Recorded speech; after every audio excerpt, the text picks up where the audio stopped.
Hey there, folks. Welcome back to the stream. We're going to be picking up with our Phoenix Wright playthrough today. We are in the midst of, I think it's Rise from the Ashes. We'll see how that goes, but first we'll check in with the kitties here. We have Sky on the upper left and the cat tree up there. You can't see her, but Sammy is below the platform with the gray blanket over it. There is another platform down there, just below that one. Don't really have the angle to spot it.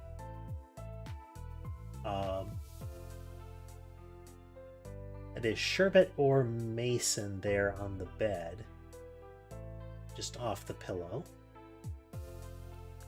Ember over there on the shelf. Socks on full display. Look at that. Look at that.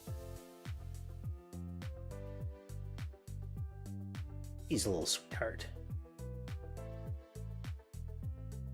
She didn't make as much of an appearance yesterday as she normally does. But yeah, this is Ember, our little deluded kitten. She's not really a kitten, but she is kitten size. She's itty bitty. But you can see it's the gray and black stripes, the sort of light orange to kind of buff colored spot, and then the white mittens and kind of chest tuft. And she has the orange splotch near one eye as well. Little sweetheart. Little sweetheart. Now, like I said, we are going to be picking up with Phoenix Wright. Rise from the Ashes has been interesting so far. This is one where they introduced a little more 3D content into the game. So they've been whacking us over the head with that portion. It's not bad, though. It has added some new elements that are fun. Things like the luminol spray and freeze framing the video at moments to point out things that are an inconsistency or a contradiction. Which is good times. Let's see here. Yeah, let's get started. Switch over to game audio here. Go. Nice Phoenix Wright music.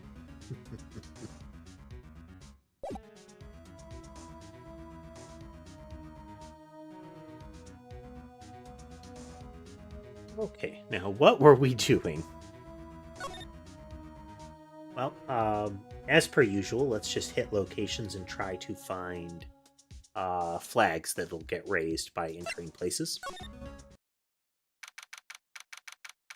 There's always some sort of event when you arrive there for the first time during a particular segment of the day. Hey, pal. Detective Gumshoe. Aren't you supposed to be in a meeting? I'm just taking a breather. My feet hurt. From sitting so long? Actually, from serving everyone coffee. There's a real disruption with the detectives going on right now. They're playing up that something internal is happening. It is both because a detective was killed and a crime happened at the office here. But additionally, it seems like there's I think it was the chief or the head of the force or whoever it is, whatever his title is, seems to be tied directly to a case that is related to this one and is acting suspicious as all get out. And Gumshoe has been shoveled right to the side during all of this. Sounds like Detective Gumshoe's still out of the loop. Say, have either of you seen Mr. Edgeworth? Edgeworth? No. Why do you ask? He's under fire from both the police department and the prosecutor's office. It's almost like the battle's between you two in court. That sounds serious. Is it because of what my sister said? Ah, okay. During the last segment in the trial, it came out that the defendant, Emma's sister, I can't remember her name, but she is the chief prosecutor, or, was by the end of this, said that in the trial that is connected to this one, that she fabricated evidence outside of Edgeworth's knowledge, but Edgeworth, is the acting prosecutor, still used that evidence, even though he didn't know it was fabricated. So now everybody's angry with him again because he had been accused of using fabricated evidence even before this came out. That's basically what it all boils down to. That falsified evidence 2 years ago.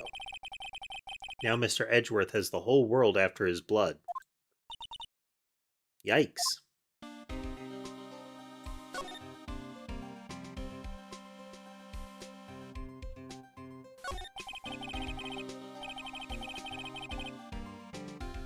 But why would Edgeworth be blamed? It's not like he knew the evidence was forged. Lana Scott, there we go, Lana, is the guilty party here, isn't she?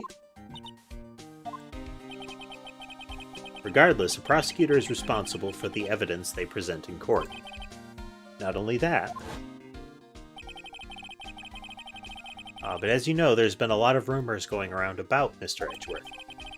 His amazing talent as a prosecutor has kept him safe from those who don't like him. But now, with this, there are really so many people who hate him? In our world, only those with talent rise to the top. Mr. Edgeworth not only has that, but he's young.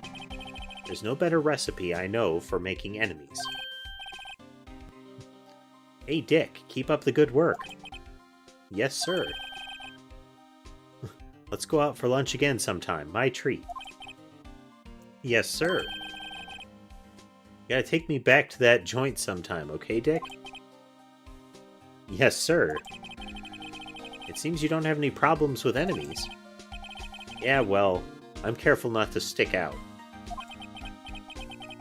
Gumshoe always seems like he's trying to remember something with his facial expressions.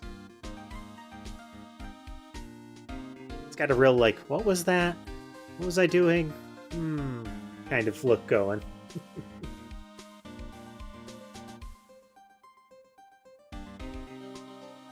Anyway, I'm a bit worried about him.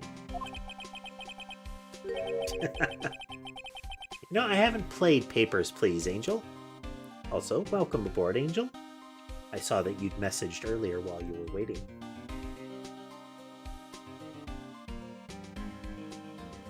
Under all this pressure, I'm afraid Mr. Edgeworth just might crack.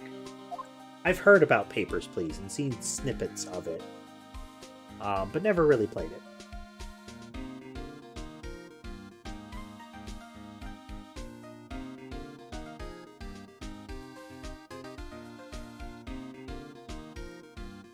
Not too bad. Little bit sleepy today. Didn't sleep as well as I'd like. Still hoping for positive outcomes with Rorschach.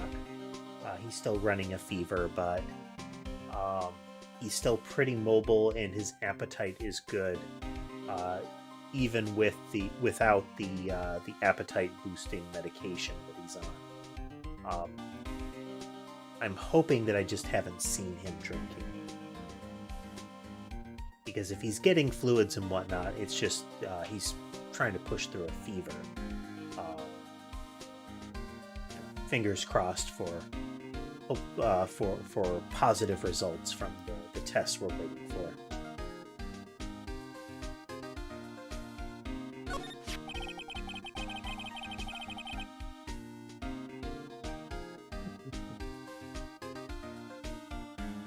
I get that feeling. I've let my sleep schedule collapse lately. Phoenix Wright is a detective game, first and foremost. It's like you're solving a mystery. The trappings of it are that you're a defense attorney. And it's a defense attorney in a Japan analog, essentially. The localization tries to make it seem like this is America, and it's sometimes clumsy about it. But in the setting, defense attorneys are at a disadvantage. One, people don't like them.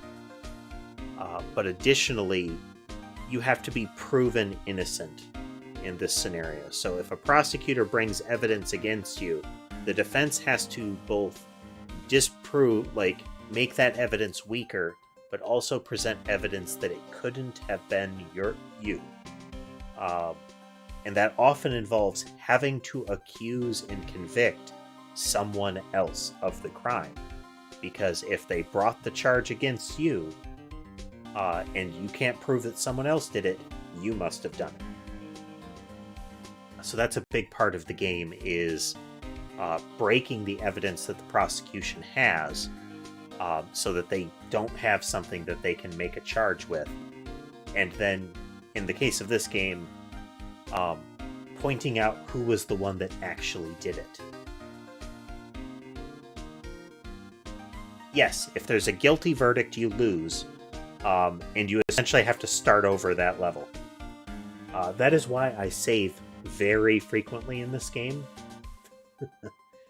because it can get really tricky and unforgiving about getting the answers wrong.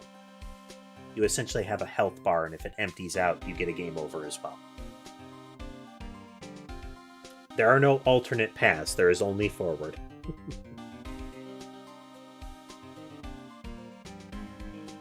So the trick is, it's not adventure game bad, where you have a whole bunch of doodads and you have to kind of bash them together until you find the right combination to make something happen.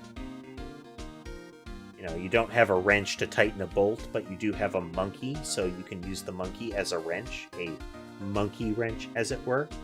And you're supposed to just think, yeah, that's something I would do. At least Phoenix Wright doesn't have that, but it can be really picky about when you're allowed to jump to a conclusion. Like, there will be a moment when it's allowed. If you guess before, you might get it wrong as a result. But it's fun going along with. It's a fun journey. The characters are very colorful. It can get really over dramatic. It gets hilariously over dramatic. Lots of finger pointing, whirling backgrounds as if it's a, comic book battle. Shouts of objection. Actually, I took a look at the file earlier while the coffee was brewing. He seems genuinely concerned for Edgeworth. Well, did you find out anything? The only evidence Dark left behind was during his final attack. His final attack, you mean? When he killed Prosecutor Marshall, who was trying to protect some girl. So a lot happened during our last play session of this. We discovered that the conviction on Dark, it's like Joe Dark, was one of those people that even if he wasn't the killer, everybody would assume he's a killer. He had a look and an aura. They were trying to convict him, but they didn't have anything to really pin him down with until, supposedly, during an interrogation, he got free of the detectives, ran into the chief prosecutor's office, and was attacking Emma, the girl that's with us, when the acting prosecutor on the case rushed in to save her and was apparently stabbed in the back. And the evidence of that, they came in and both the prosecutor was dead, Emma was unconscious, and Joe Dark was unconscious. When they got there, that's where they had the evidence to convict Joe Dark. And he was put to death. There's something wrong with that sequence of events. We know that there was fabricated evidence, and we know that the detective, like the acting head of the police at the time, is acting shady as well. So there's all kinds of stuff pointing to this other case, indicating that we need to solve what really happened with that other case in order to prevent our client from being convicted on this one. It's a real tangle. When he killed Prosecutor Marshall, who was trying to protect some girl. That was the flash of events that Emma remembers. Emma, meaty. It seems Detective Gumshoe never realized Emma was the girl. That's when he left the most incriminating evidence of all. Yes, this is... I've been told that's what her coloration is called, a diluted, which is... It's not really an inverted calico, but it's kind of a reverse calico. So it's like dark with stripes on a lot of the body, white socks with the orange, like the paler orange markings in white underbelly. Yep, that is one of the 2 females in the lot. And she is teeny tiny. She's definitely older than Mason and Sherbet, and she is already smaller than Sherbet. She's smaller than Sammy as well. She's a little sweetheart. She really likes interacting with other people that aren't brand new, and she's one of the ones that recognizes her name. Like, you call her name, she'll trill and trot over. She really only has the one vocalization, unless it's to hiss and swat at Mason or Sherbet.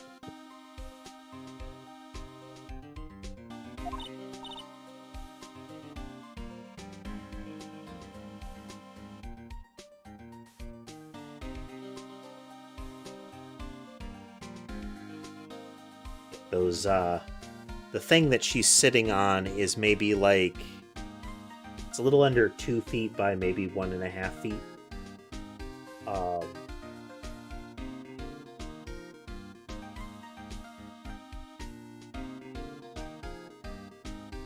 She's not a big cat. I've heard that about calicos too, Angel, that I don't know if it's like heavily skewed or almost universally calicos are females. It's akin to, I believe, orange cats are more often male, but not nearly as predominantly as calicos. I don't know if it's a recessive carried only on the X chromosome or something like that, but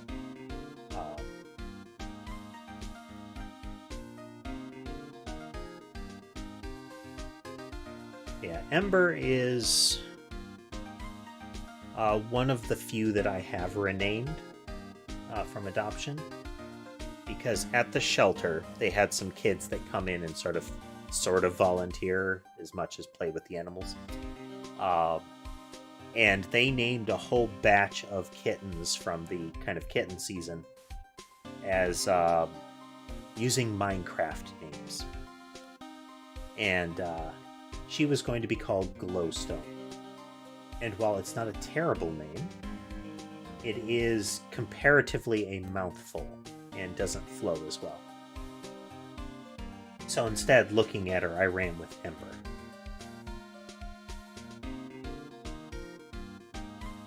Since she's got kind of that, I thought it was that sort of like a cooling Ember, you know?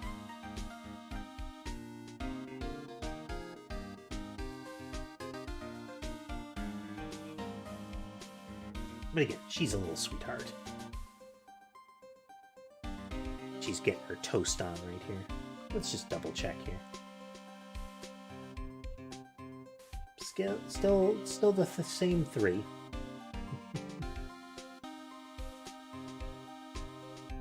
A reasonable amount, Angel.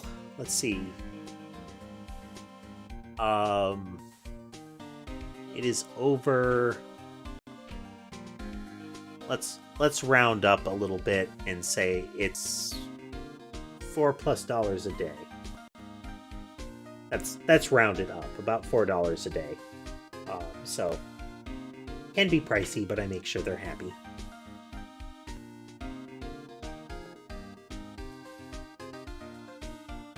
They don't get fancy food, that's for sure. But they do get wet food twice a day.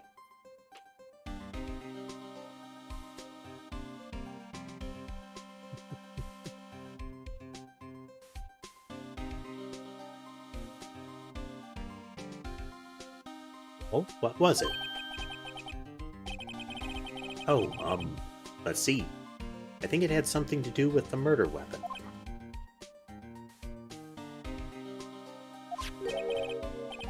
Oh, I forget. Look, it's all written somewhere in here, okay? His powers of recollection never fail to impress.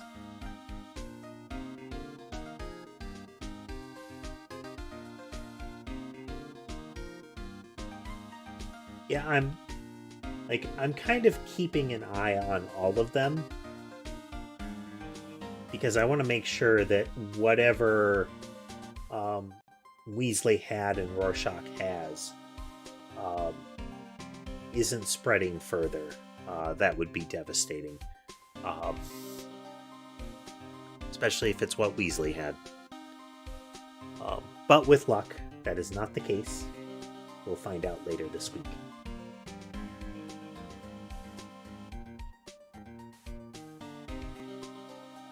It doesn't seem like any of the others have the same affliction going on right now, so I just assume that Ember is passing into, like, late teenager adult.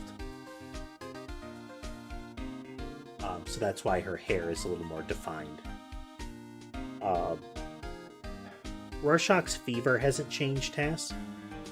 And he's still pretty much, he's trying to sleep all the time. But he is a lot more mobile about it. Like, he changes where he's sleeping constantly. And he will eat if there is wet food put in front of him. Which is excellent. I would feel better if I saw him drinking. But at least the wet food is getting him some moisture.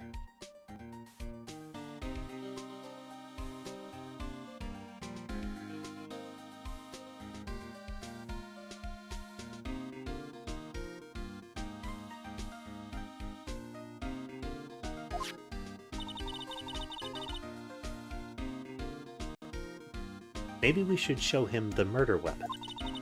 It might jog his memory.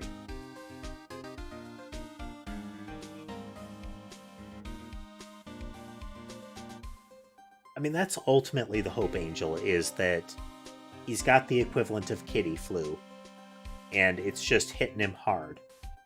So, he's running a fever, and cats are sensitive like that, so it's gonna burn him up if he doesn't get enough nutrition. So, he's getting a lot of churros and baby food and wet food.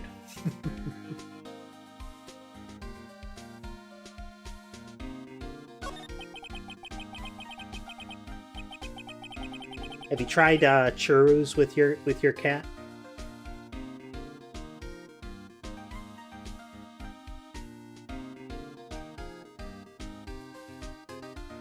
Let's see.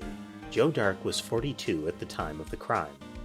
He was just your run-of-the-mill businessman.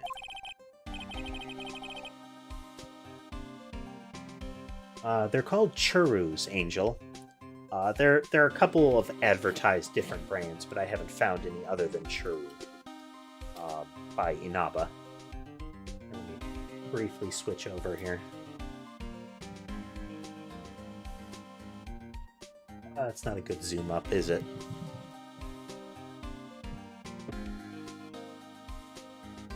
Nope, that's not visible. Let's see. If you're familiar with it, well, let me see. How would I describe it? It's a meat Go-Gurt. Well, hello there, Sherbet. It's like meat baby food or similar. It's like a paste that the cats lick up, and you just squeeze it out of the tube slowly. Rorschach will definitely eat that. They all like them except for Sky. Right, Angel. There is an advertisement that goes around for, like, delectables that is the same thing.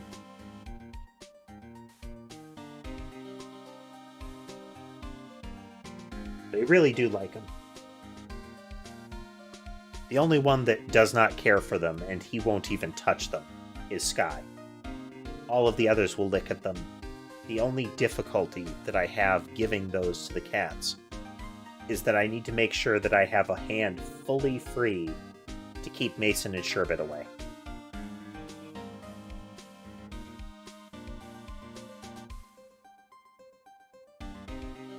Because Mason and Sherbet will be all over you if you try to feed anybody one of those tubes.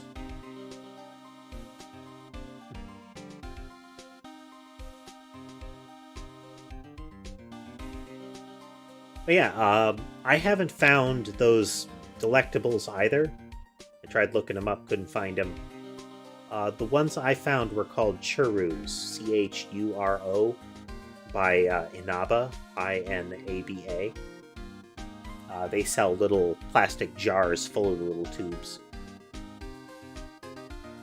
All of the ones I've gotten are like chicken and then maybe something else. Chicken varietals. But they work out pretty well. It's a good cat treat.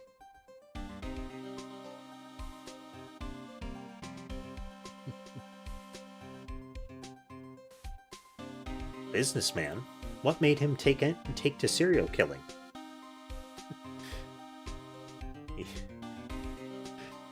It's like, what would drive a businessman to serial killing? Well, maybe he got involved with too many IPOs, you know? Finally snapped. One day, on his way home from work, he hit someone with his car. With his car? So it was an accident? An accident, yes, but it transformed him into an animal. It happened accidentally, but he liked it. This is the picture that they show of the guy. Oh wow, they're auto-scrolling this.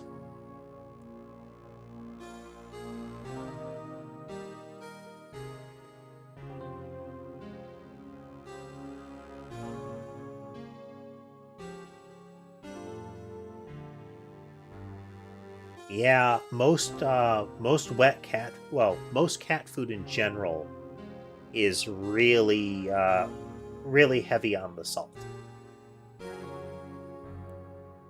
So that's why I always have like a big tub of water and a little water fountain nearby, so that even if they're not getting enough from the food, they do get some dry food each day. There's always the fountain and the bowl nearby. The bowl is out just in case that they're not liking the new fountain. I have one that's got some auto disinfection in it with a UV light, which I want to try because otherwise bowls in fountains have a habit of getting some bacterial growth that requires scrubbing to get out of them, you know? And I want to minimize that since, you know, I already have to clean the things. I don't want the growth to happen in between the cleanings.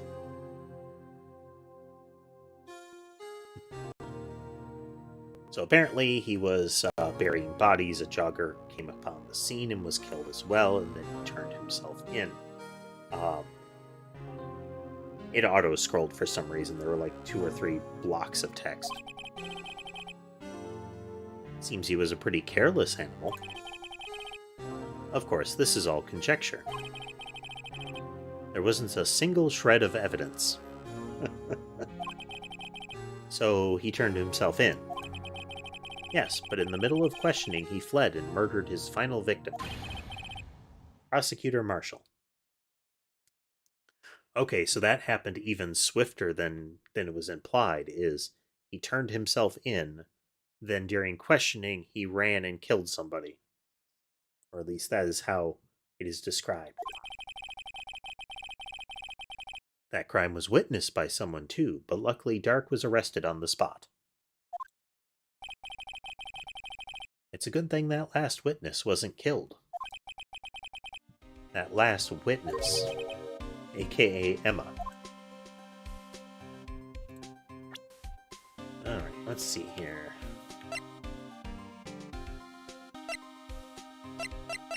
Alright, we have our incident file. All the people that died. In particular, it's this last one, Neil Marshall, that they were referring to.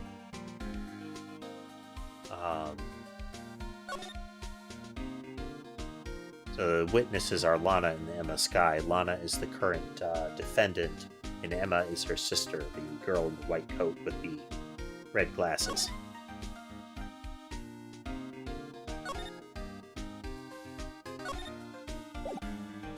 I don't see it in the case file.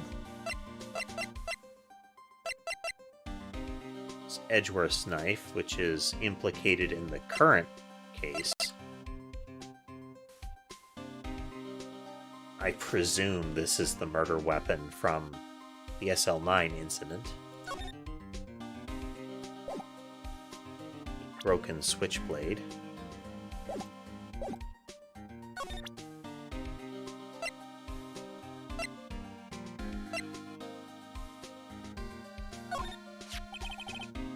About this. Hey, is that? It has a tag attached to it with the label SL9 incident on it. In this case, SL92.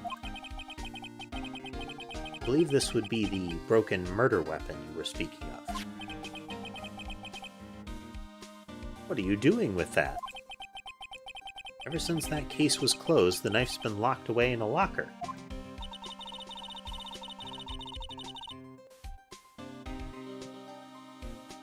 The way they do her closed mouth when she's scribbling in her notebook is cute.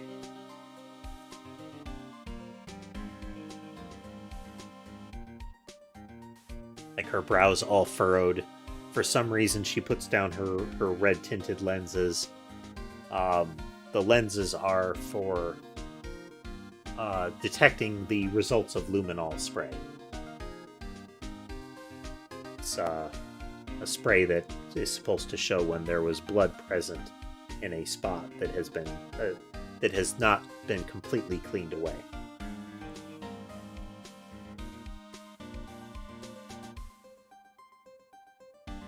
On the day Detective Goodman was murdered, this suddenly disappeared from the locker.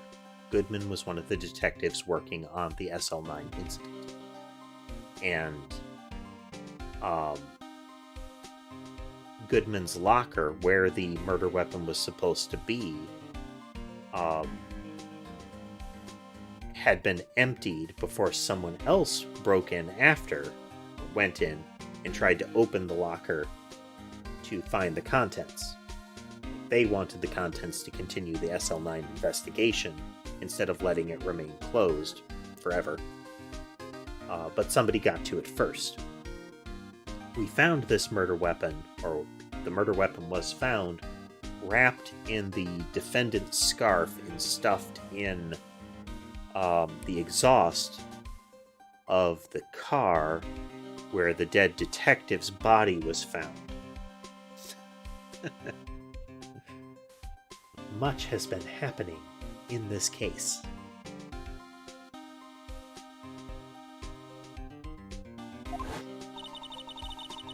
It was found in Mr. Edgeworth's car muffler.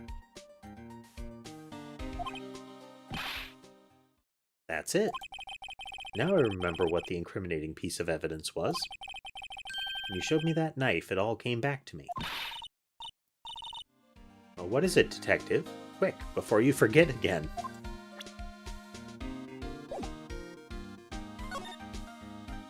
This is one of the key mechanics in the game, is finding the right conversation path to unlock more of them, so that you can clear out each one, because you have to get every piece of evidence and go through every conversation path that is relevant.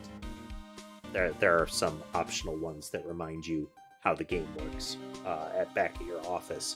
But you have to go through all the conversations and get all of the evidence before you can move on to the next part. This knife, it was Joe Dark's, wasn't it? That's right. We traced it back to the store he bought it at, plus, it had his fingerprints on it, too. But no one actually witnessed him using it to murder anyone, right?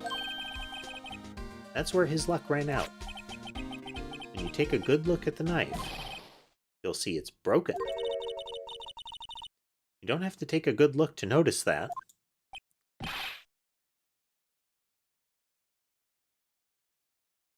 You know, I've never seen a switchblade that is single-edged. I mean, I don't think it's unlikely that they exist. I'm just commenting that I've never seen one that's a single edge. I've always seen the double-edged ones with more of a taper towards a point.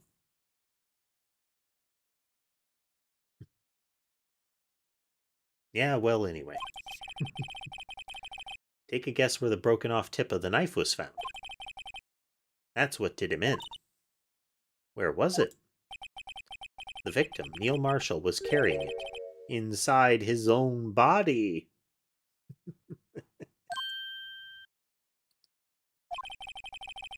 It was found deep inside the stab wound. Did it match Dark's knife?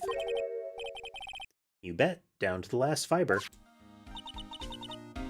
That's pretty conclusive. Dang.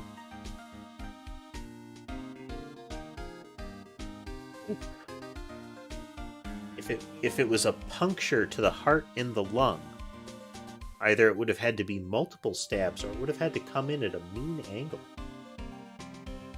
It says there was one wound, so that would imply mean angle or just, yeah, like a really nasty angle.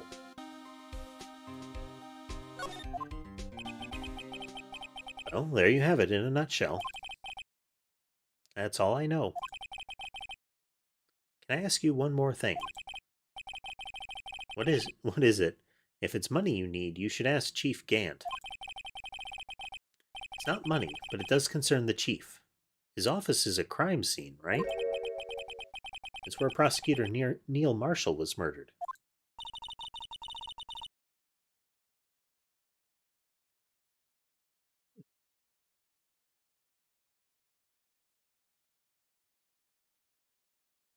I can't recall a Mario Party track that lines up, but I can't recall any Mario Party tracks now that I think about it.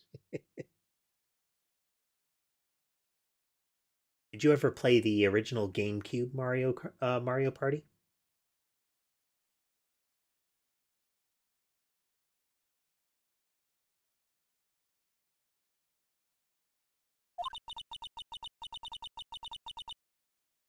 One of the hilarious things about the original Mario Party was that there were a series of mini games in it that required you to rotate the analog stick super fast.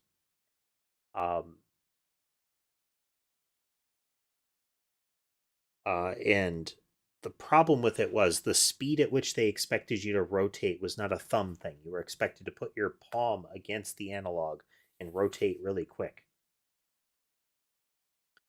Um, and they started to get a lot of complaints from people that were getting like calluses and effectively burns on the center of their palms from it. And Nintendo, in true Nintendo don't really solve the problem fashion, offered anybody that asked for them special gloves to wear that would have reinforcement on the palms.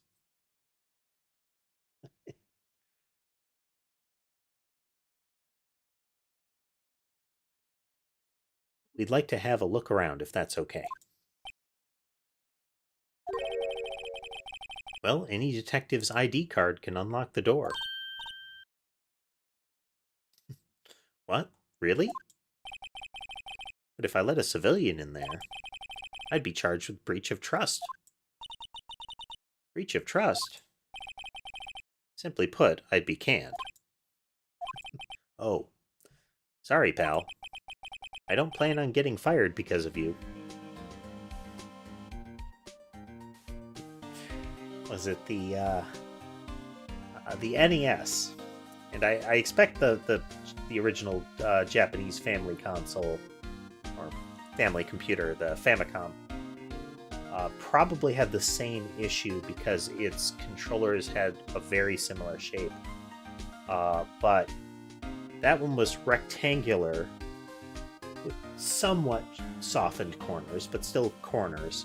And all of the buttons, instead of having an upward, instead of being convex, like having an upward curve to the buttons, they were concave. They had a downward curve, so all the buttons had sharp edges around the sides. And the directional pad, because, you know, before the time of the analog stick, was also angular. You know, sharper edges and corners. So using that thing at all pretty much ensured that you'd have calluses on all of your finger joints.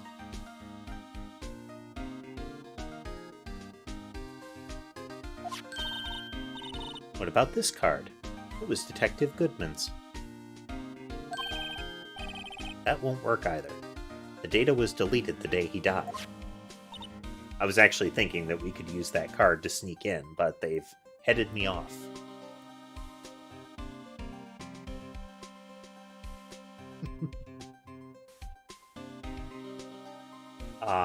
Switch era Nintendo still hasn't dodged problems. Oh well, let's continue through history. I don't think the Super Nintendo had any problems. We already covered a problem that Nintendo self-inflicted with the GameCube. The Nintendo Wii had the infamous wrist strap problem, where people were suing them for property damage because they played really exaggerated motion control games, but they refused to wear the wrist straps. The lawsuits claimed that the wrist straps gave out, but I don't know how they ultimately went. But people were doing things like putting the little motion remotes through their TV screens.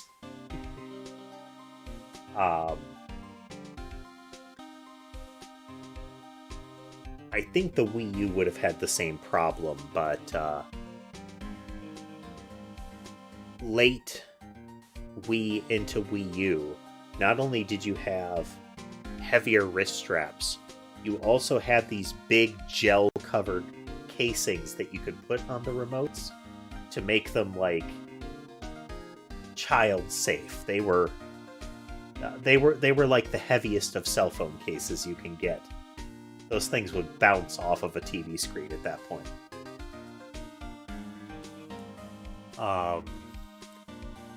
Then we head into the Switch era, where one of the things that has come up is the analog stick drift, which is not really a Nintendo exclusive thing. It's kind of an analog stick in general thing, to do with just the way that a lot of them are built. But something about the way that the Switch analogs are produced or something like that seems to make it so that it is inevitable that the analog stick starts to drift and it starts to screw up the input. And again, in true Nintendo fashion, their solution to it, instead of fixing the manufacturing defect or the design problem that causes it, instead they offer a process where you can mail in the old ones and get replacements, which is generally corporate for, we doubt you'll actually bother to do this, so we won't have to do it. It's kind of like when they offer you cash rebates for a purchase. They fully expect most people won't actually go through the process of mailing them for the rebate.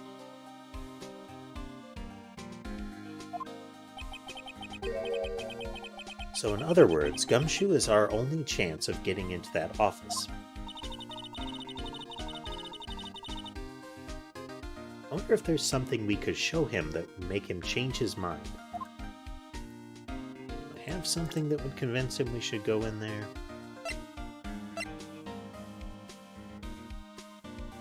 This picture we saw in there.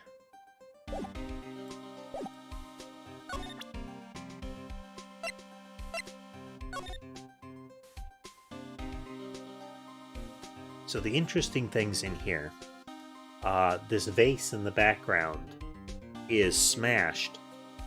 Its smashed form was found in the evidence locker. This prosecutorial trophy still exists. Marshall had won it at this time. At the beginning of the incident that's led to this whole trial, Edgeworth, the opposing prosecutor, had won this trophy. It's like prosecutors get this trophy, kind of trophy. But the sword is missing from that version of it. So this vase broke. This trophy has been damaged in the interim.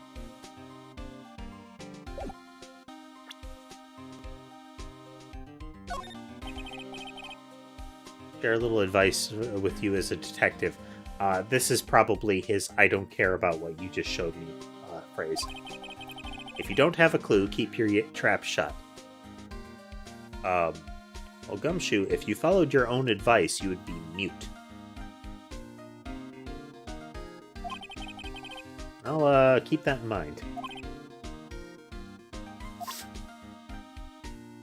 Okay. Yeah, one of the handles that's shown in that vase is missing.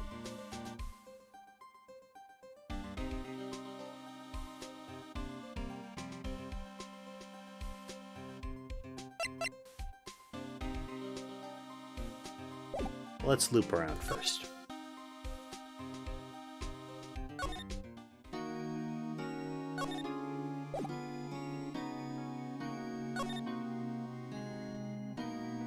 It's Lana, the defendant.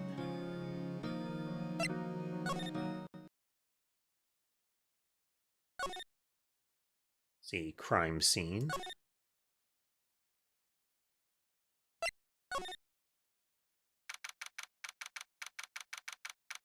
The chief prosecutor's office.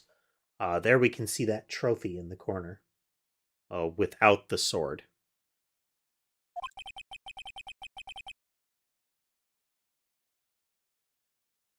No. In general, you have to go through every dialogue option in order to get information.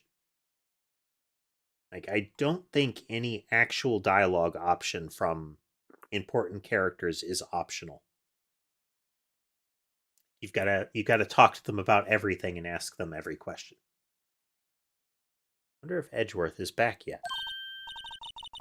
There he is. It looks like he's writing something. What are you doing here? Edgeworth in full disapproving mode. He sure was quick to throw that paper on the floor. Tough day in court, huh? I've had to live the past 2 years with rumors flying around. That's another allegation. What's another allegation to me?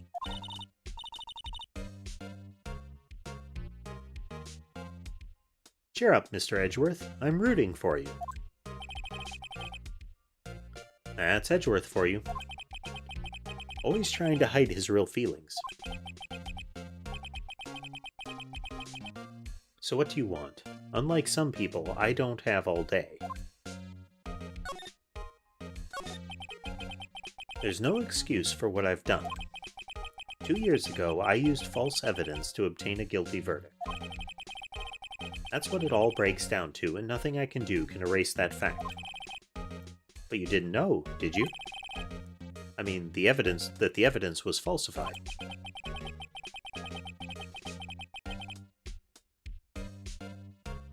The police department and the prosecutor's office share a bond of trust. If that bond is broken, we stand to lose everything. The police department's error is my error. My responsibility is the prosecutor in charge. The fact remains the same no matter what excuses I might have.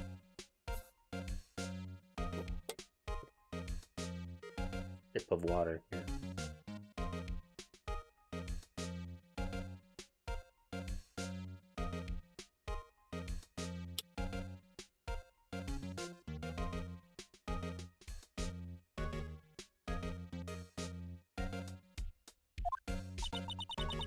Mr. Edgeworth, I take pride in my work. So tell me why. Why has it all come to this? Even Edgeworth can't keep this kind of emotion bottled up. Are you up for that trial tomorrow? For the trial. Oomph.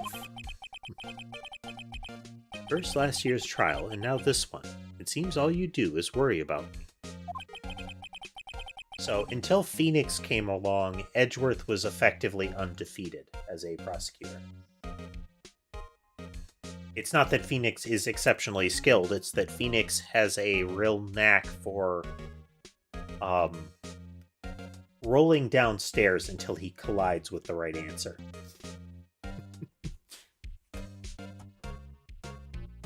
For the most part, he stumbles into every single trap that gets set for him in a trial. But still manages to find that one thing that matters. To be honest, you're getting on my nerves. But Mr. Edgeworth, you can't just walk out on the trial. Tomorrow is the last day. It's too late to change prosecutors. I'll bet that's what my superiors are banking on. I never thought that case would come back to haunt me like this.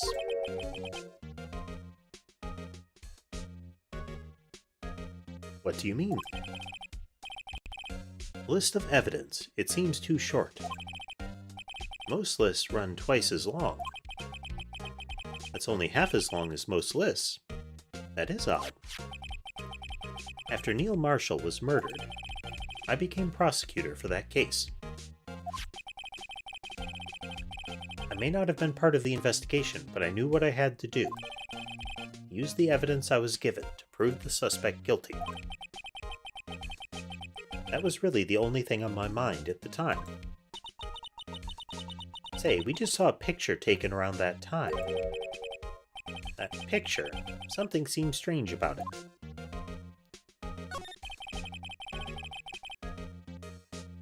Could you tell us again what happened that day? The day Detective Goodman was murdered.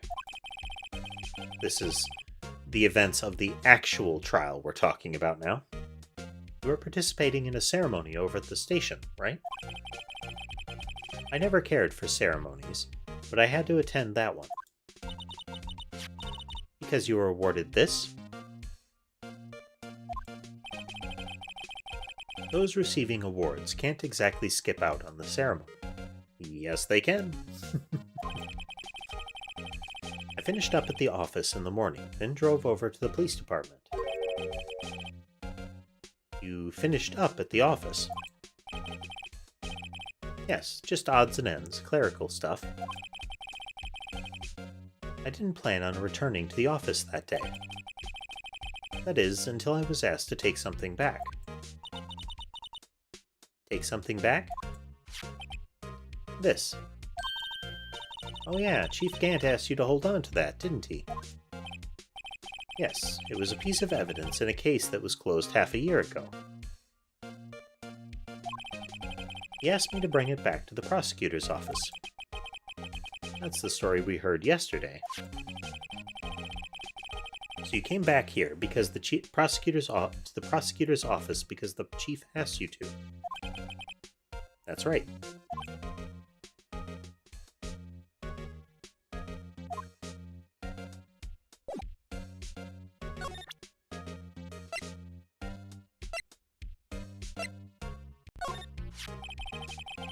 This picture was hanging on the wall in Chief Gant's office. Prosecutor Neil Marshall had just started making a name for himself. Looks like this was taken when he received the King of Prosecutors trophy. Speaking of that, there's something that bothers me. Yes? The trophy Mr. Marshall is holding is a little different than yours. Yes, you're right. I remember now. Remember what? That was what the official prosecutor's trophy looked like until 2 years ago. There's a story behind its design. A story? Sounds interesting. Would you mind telling it to us? It's simple, really. Contradiction. That's what the award's based on.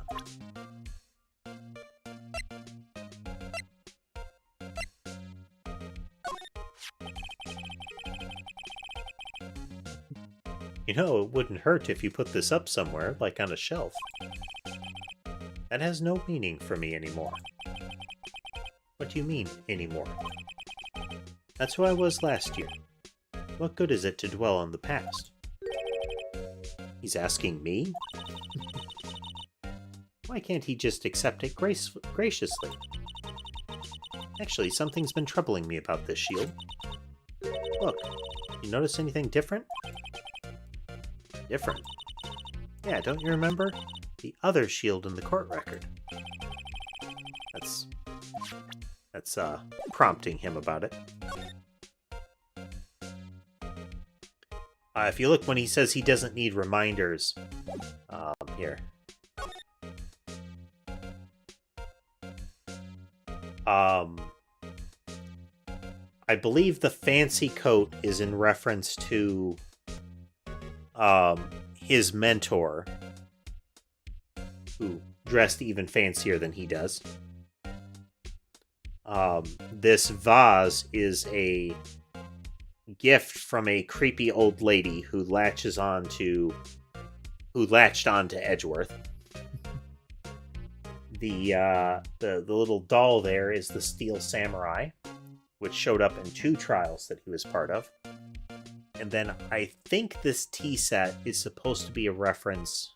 Did the hotel one already happen?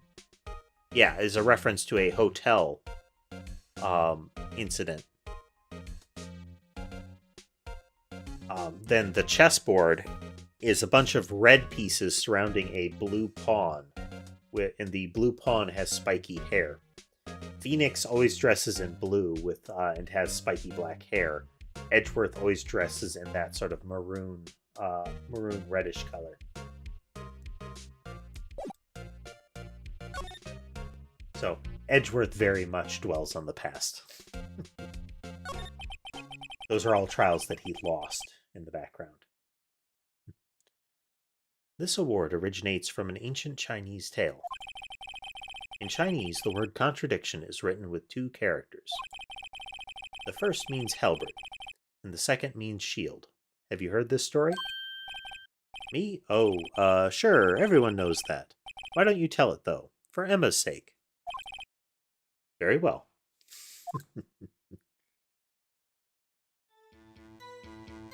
See, unbreakable shield and the spear that can pierce any shield. Long ago, in the kingdom of I think this would actually be Shu, but the kingdom of Chu, there was an arms merchant. One day, he presented the king with 2 items.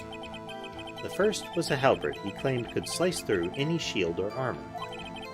The second was a shield he claimed would withstand any weapon.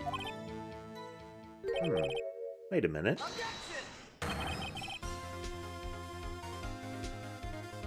Hey there, Ajax. Welcome to the stream. Those claims contradict each other. Very perceptive. But then again, you've heard this story before, right? Anyway, as you mentioned, the very descriptions of these items discredit them both. When the king pointed this out, the merchant was left speechless. And thus the Chinese word for contradiction was born.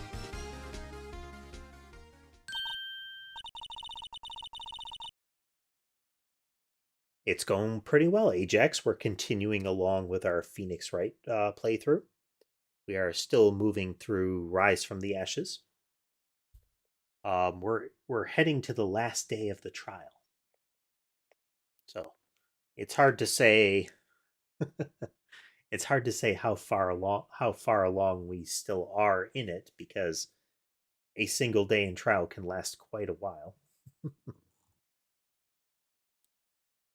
But yeah, um, I don't think I've seen you around the streams before. What brings you to join us today, Ajax? Oh, I see. So the chipped shield and broken knife symbolize. Hey, we got cats. We got lots of cats. Let's see how many are visible right now. Oh wow. Okay.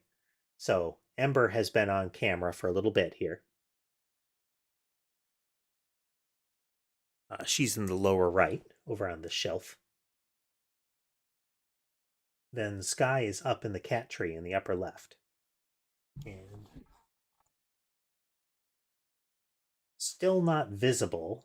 Um, there are three platforms on that cat tree. I think technically four, but um, so two down from Sky. You can't see her, but Sammy is there. She's a little tuxedo. Then left side, we have I think that's Sherbet there, on the pillow, really comfortable it would seem. And then look down and right from him, you can see Mason, his sibling.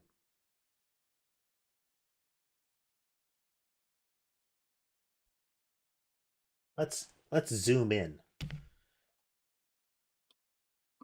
zoom and enhance.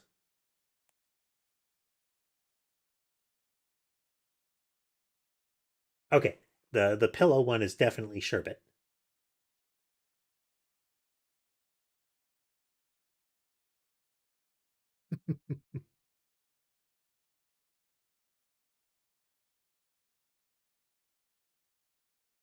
Yeah, man, he is comfy,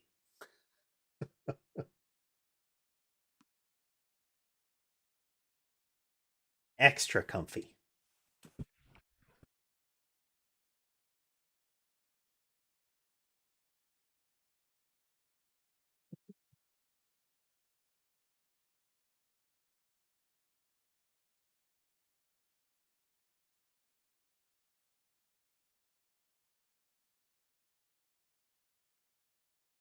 Sherbet's Sherbet's very skittish, but he's a sweetheart when he decides to let himself be.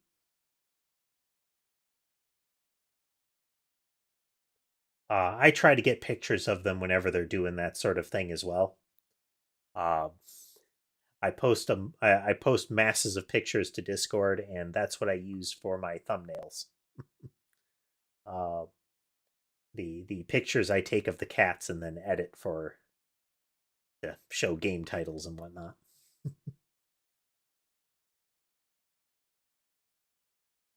Precisely so. They symbolize the merchant's items.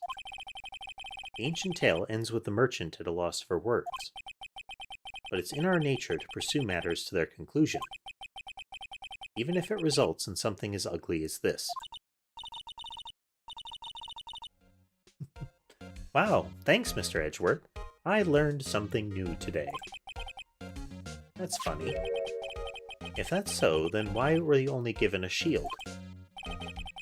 You'll have to ask Chief Gant. 2 years ago, he had the halberd part of the award abolished. Chief Gant.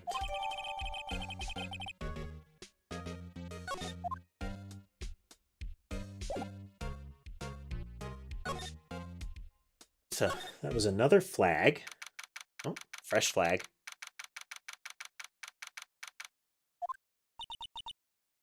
Excuse me. Oh, her again. Would either of you care for a quarter-pound of roast beef? Wow. Wrapped in, I think that's, can't remember what kind of leaf that would be. Maybe it's meant to be butcher paper. Looks, it's striated or something like that. Miss Star. I guess she's out of lunches.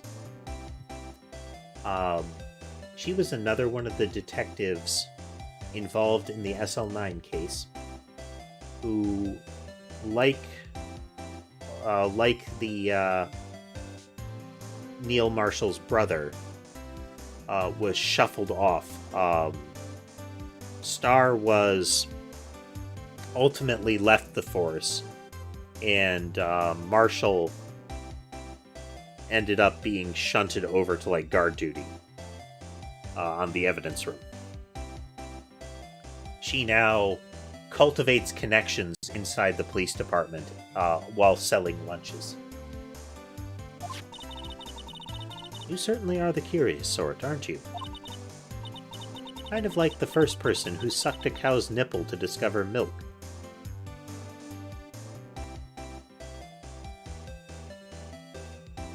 Why was that?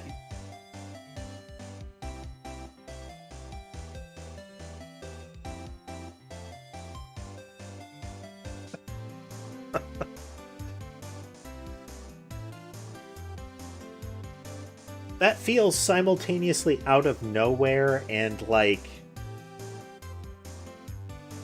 it was very intentional.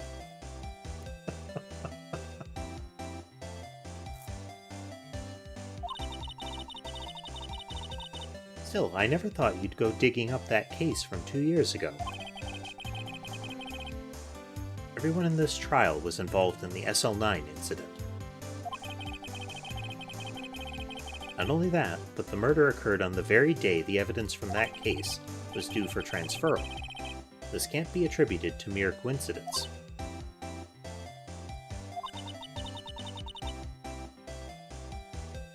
She is wearing a fur coat over a nice dress. Her choker has a ornament on it that is the classic kind of sliced hot dog to make it look like a octopus. And then her fancy hat is adorned with two, what I presume are plush onigiri. Little rice balls.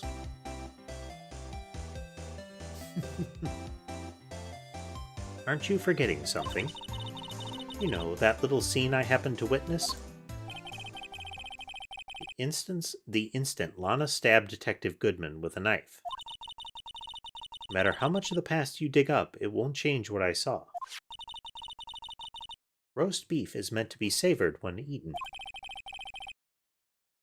Miss Star's hatred towards Lana.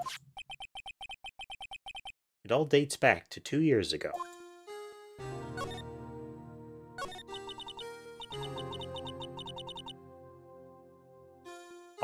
A lot of Angel's digs at somebody. When she's taunting them, she will offer them if she's being nice to them, she will offer them a lunchbox that sounds really nice. If she's taunting them or putting them down, she offers them a lunchbox that is like second rate or not terribly interesting sounding. So the roast beef comment is potentially a little inscrutable, but also on character. Joe Dark. That's a name I'll not soon forget.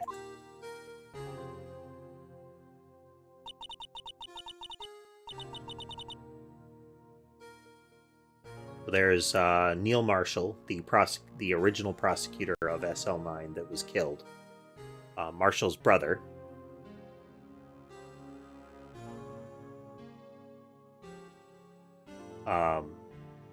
Angel there.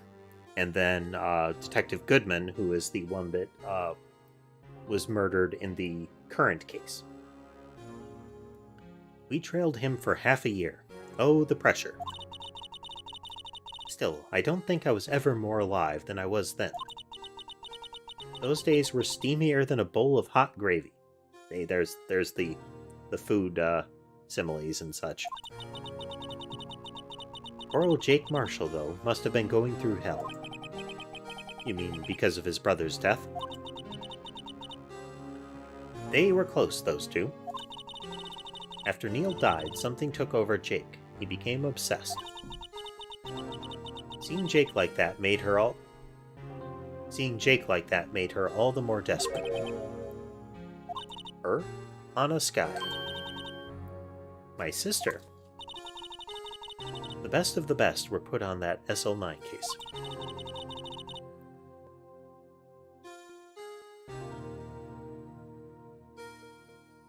I've been granted a chai tea. Chai latte, I should say. It's delicious. Of course, they were led by that legendary duo.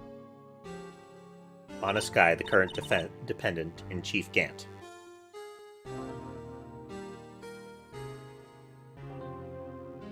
When this case ended, Gant became Chief Gant and Lana became Chief Prosecutor. They were both detectives. She wanted to be a prosecutor and was acting as a detective to get experience on the ground. Well, kittens have changed locations.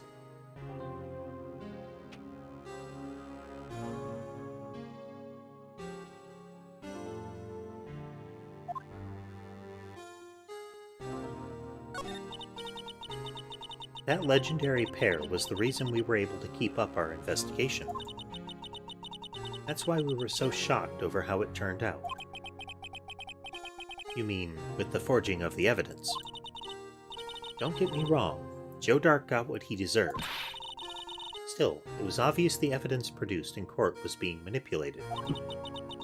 Items our team never found would suddenly appear, while other items were kept secret.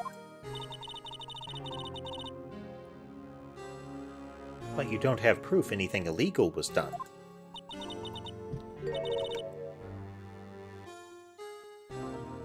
I'm proof enough of what happened. After that case, all of us save Goodman were relieved of duty. Most without even so much as an explanation. Then Lana Skye transferred to the prosecutor's office and became chief prosecutor. Lana always wanted to be a prosecutor. Nothing's quite as simple as it appears. Huh? Lana Skye was merely being used as a pawn. That's my take on the matter. She was being used. There you go. It's another Sherbet close-up. He tends to move around a lot, so... That's the differentiating factor with Sherbet's appearance over Mason's, is Sherbet has more white on his hind legs, well, on his legs, and the white on his forelegs extends across his shoulders. The white marking on his face is also a little irregular, but you don't often get to see his full face on camera.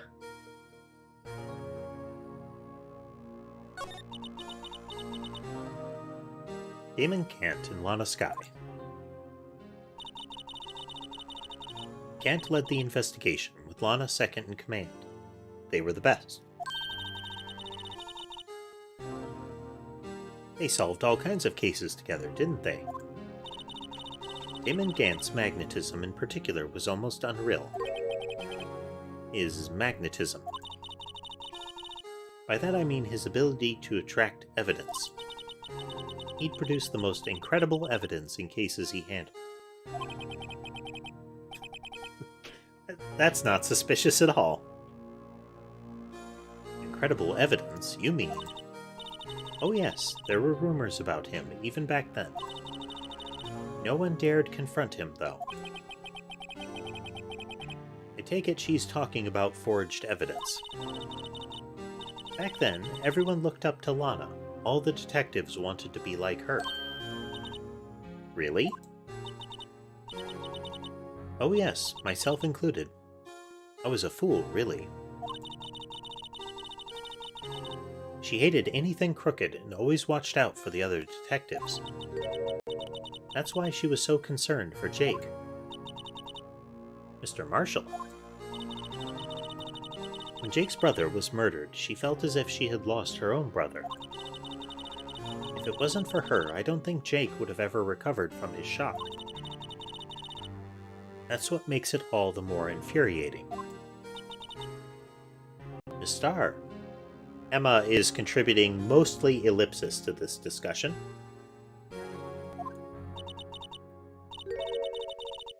That's why I'll never be able to forgive her. Why did she have to turn so cold after that?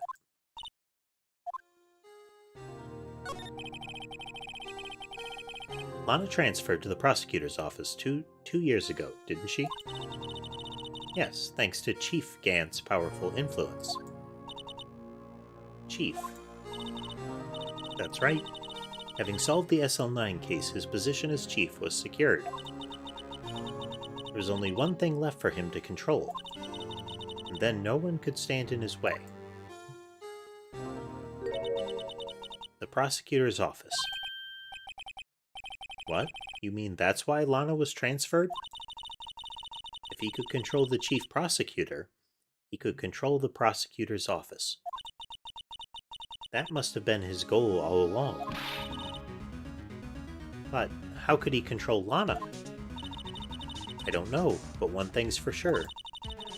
Ever since that case ended, she's never been the same. It's only logical to conclude there must have been a reason for her to change. One of the fun things with Angel's art is that when her left eye is visible, it's always very soft. Like, it's always closed a little. It's got that strong purple color. She tends to be smiling. When she flips her hair over so her right eye is visible, the right eye is wider and staring and doesn't have the purple color. I don't know if it's meant to be that she's got heterochromia or just that she's that's kind of her angry eye, as it were, because she frowns and she stares with the right eye.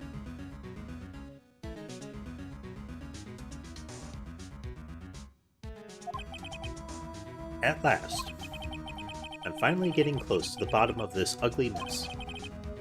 Thank you, Miss Starr. You listen to me, rookie. It takes more than just ingredients to create fine cuisine.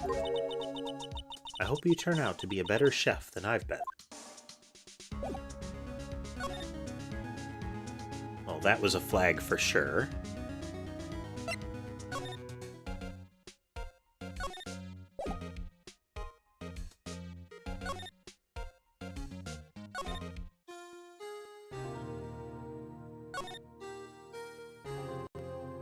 How's everyone's day going today, though? Good, I hope.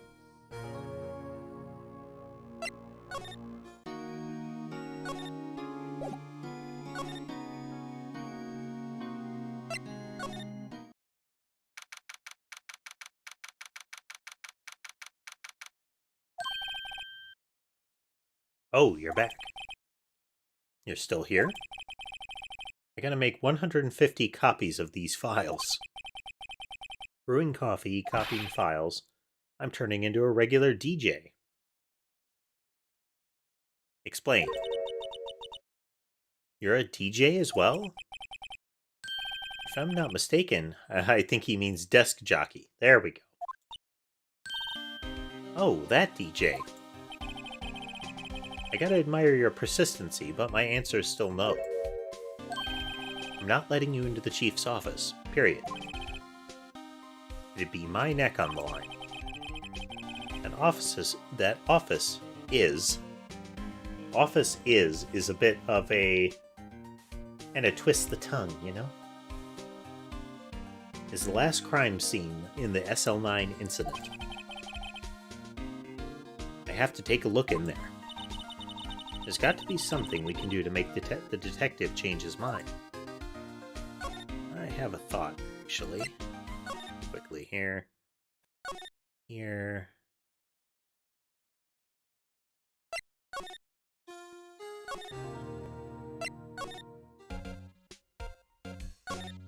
Paper.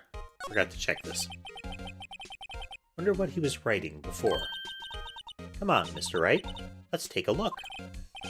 Are you crazy? Edgeworth is sitting right there. Just distract him. I'll check it out. Hey Edgeworth.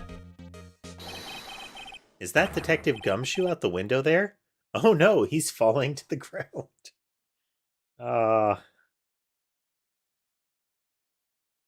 Phoenix can always be trusted for, having no guile whatsoever. Hold on. First let me see what this girl's doing crawling around my feet. He didn't even look. What? Letter of resignation. If you're having trouble reading, I'll read it for you. It says, Letter of Resignation. Resignation? Edgeworth, you don't mean... I'm tired, Wright. I feel as if something inside me has died. But Mr. Edgeworth, none of it is your fault. I know the path I've walked. You don't need to tell me. The path I've walked hasn't been a just one. I can't forgive myself for what I've done. And no one else should forgive me either. Uh-oh. I think he's serious. Mr. Wright, please, you have to do something. This letter of resignation. I wonder if I can use it for anything. We're going to use that to manipulate Gumshoe.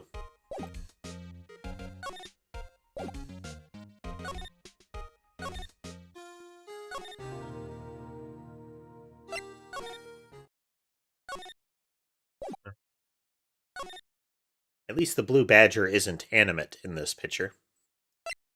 Creepy thing.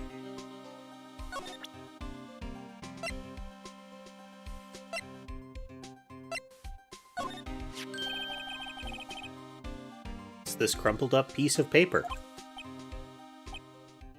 Pause.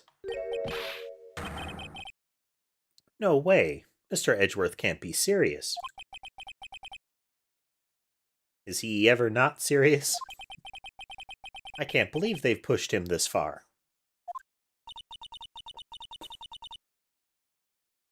Mr. Edgeworth really feels responsible. When I first met him, I thought he was as cold as ice, too.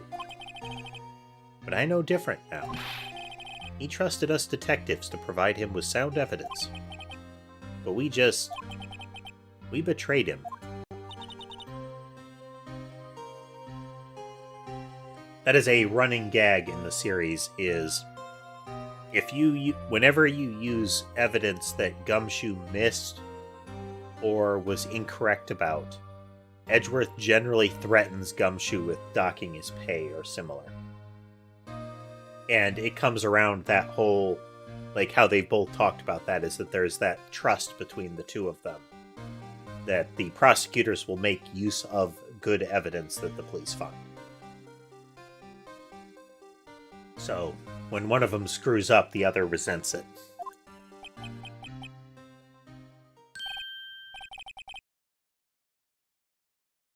That's it. I've made up my mind. But... Here, take my ID card. You can't do that. If someone found out, they wouldn't let you off the hook with another lost item report. Look at me. It's no secret I'm already out of the loop. After all, I'm friends with Mr. Edgeworth. Depending on how this case turns out, I may already be as good as terminated. What? So at least let me do this, for Mr. Edgeworth's sake. Alright, Detective. Thank you. I like how you can very clearly see police department stenciled in here. The entire rest of the card is fuzzier. And I'm not counting the text. So you can see that it's, it looks like it says Sergeant at the first line. Then you have Dick Gumshoe and then his ID number, which is like 478 something. And then you have the glared out picture.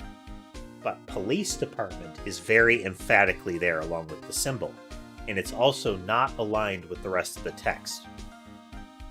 This, I think, was added later. don't know. Hey there, casemate. Welcome aboard. And yes, that is remarkably decisive for Gumshoe. And I was just mentioning earlier that Gumshoe always looks like he's trying to remember something. Like, especially his normal facial expression, whereas, like, his eyebrows are going back and forth and he's always looking up a little bit. Very much a, like, what was I supposed to be doing now? What was that thing?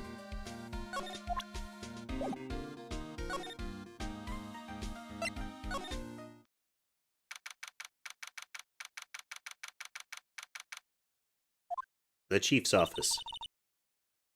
Here goes, Mr. Wright. Click. Beep.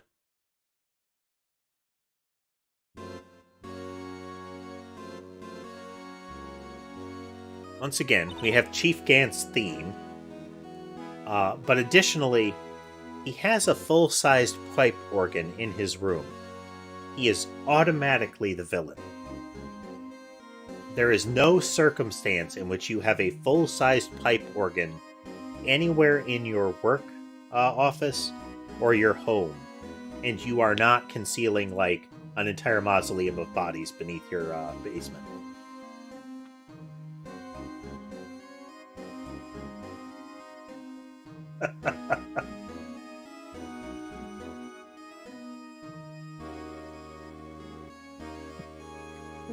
Nice case, mate. Between Gumshoe's ears, there is nothing but flying toasters. We're in. If anyone finds us now, Detective Gumshoe's a goner. If that happens, I'm counting on you to bail me out. Gumshoe startles Emma and she smacks him. Sorry, I thought you were a ghost. I didn't even know you could slap a ghost. Detective Gumshoe, what are you doing sneaking up on us like that? I wasn't sneaking. I was just worried something might go wrong. So I came too. If you're here, what's the point of giving us your ID card? Gumshoe's ID crushed and rendered unusable in pocket. He didn't just give it back. Gumshoe's right there. He just angrily smashed it in his fist right in front of him. Hey, don't do that to my card.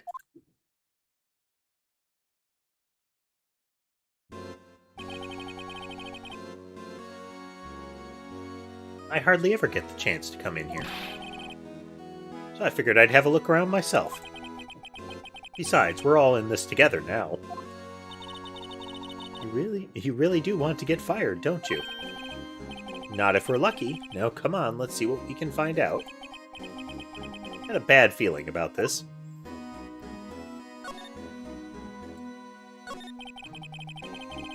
That desk on the other side of the room, was that your sister's? Yes, that's where I was waiting for Lana. On that day, 2 years ago. Is anyone using it now? No, sir. This is entirely Chief Gant's office now. He practices a strict policy of preserving the crime scene. That's a strange reason to leave it there. He leaves it as a warning to everyone else. He wants us to always be alert. He told us so himself at our New Year's party. Of course, he was pretty intoxicated at the time. I see. So ever since Lana left, no one ever touches that desk? No one except Chief Gant and the cleaning lady who's in here each morning. Still, 2 years have passed since that incident. There can't possibly be any clues remaining. Can I ask you something? Sure. You only came here to look around, right? Because it's one of the SL9 crime scenes. I mean, that's your only reason for coming here, isn't it? Why do you ask? You don't think... Nah, you wouldn't be... No. No, there's no way. Never mind. Don't worry about it. Okay, now then let's look around a bit more. Hey, hold on. Not so fast, buddy. Huh? What is it?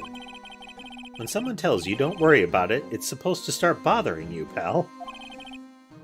Don't just let it go with that. Sorry. This guy's starting to get on my nerves. Okay, so what's bothering you? You two don't think Chief Gant might be a suspect to you? What?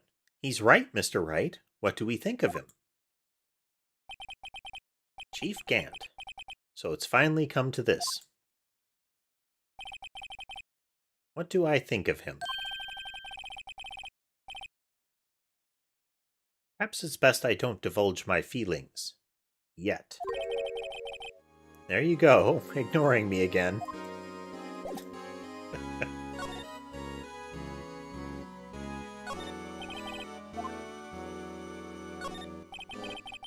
A safe.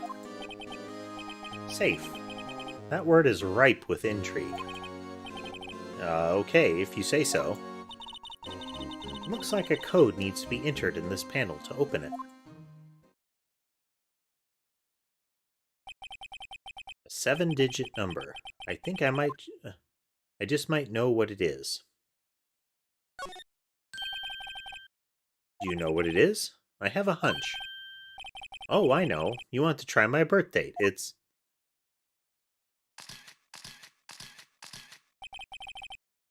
I have a better idea. Here goes nothing.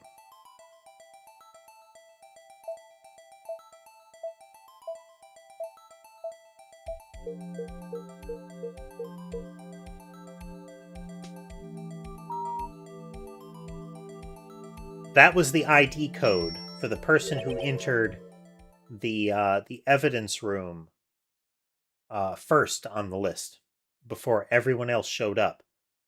And that would imply they might have been the person to empty out the SL9 locker. What number did you enter? Whose birthday was it, pal? The final ID card number on that record that did not have a name with it. What? The number of the mysterious executive officer who entered the room that day. The reason that it didn't have a name was that it was an executive officer. They don't have to have their names listed, and the ID cards cannot be like the ID or the name behind the ID can't be pulled without a criminal charge being involved. You mean 777777, that ID number? I think you're 1-7 shy this time. The judge had 1-7 too many when they mentioned it. This can only mean one thing. That's Chief Gant's ID number. Say, anyone care to look inside?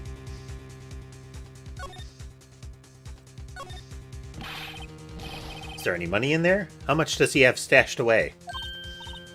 Look, it's it's the piece of the vase. Shard from a broken cup. Where have I seen this before? Something else in here, too. A handprint. On leather. I wonder if that is from Marshall's vest, maybe? Neil Marshall, the one that died? I saw someone wearing a shirt like that once. You think the chief made up the design? I don't think so. It was just a thought. That it? This is all that was in the safe? Apparently so. It's empty now.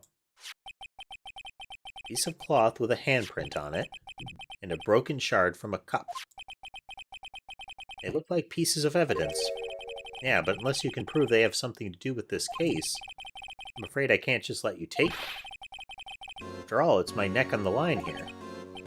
Great, now I have to prove their relevancy to get them. How are these two items related to the SL9 incident?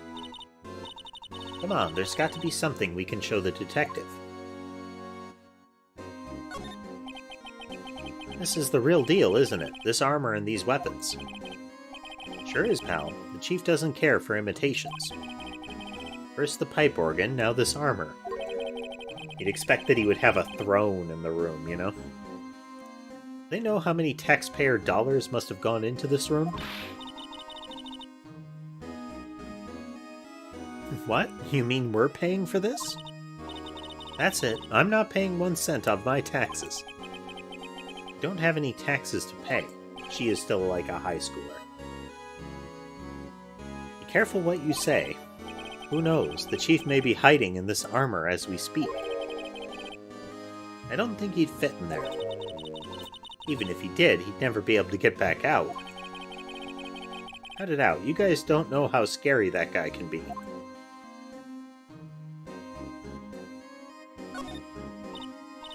Wow, look at the size of Chief Gant's desk. Speaking of that, when we were here earlier... Oh, it's you two. Chief Gant. He put that paper he was reading in his desk. I wonder what he was reading. This looks like a list of evidence. List of evidence. In most cases, the list runs twice as long as this, though. Look at the case name. The SL9. Wonder what this is doing here. Hold on, detective.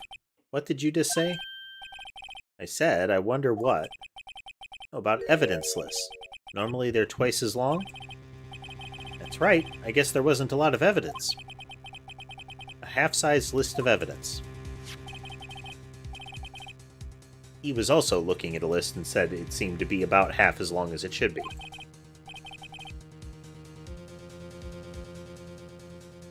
I wonder if this is a copy or the other half.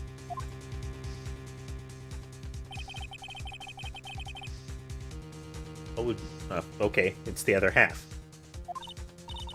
I knew it. The chief must be hiding something about that case.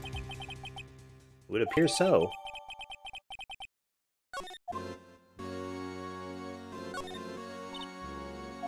It's the desk, found that inside the drawer, list of evidence. Edgeworth had the other half of that list. What could this list be doing here? We'd better look a little more.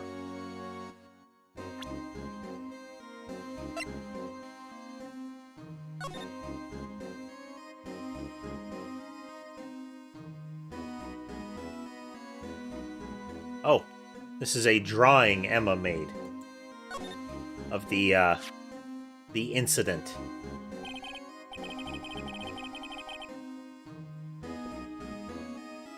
She says she only saw like a single moment. Someone drew some kind of sketch here.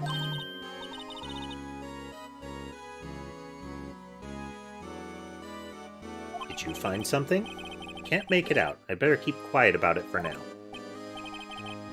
Oh, it's nothing. Why are your eyes moving around like that, Mr. Wright? Going all shifty eyes. Oh, we're missing a kitty. Cat check. How about Sky, huh? Snoozing.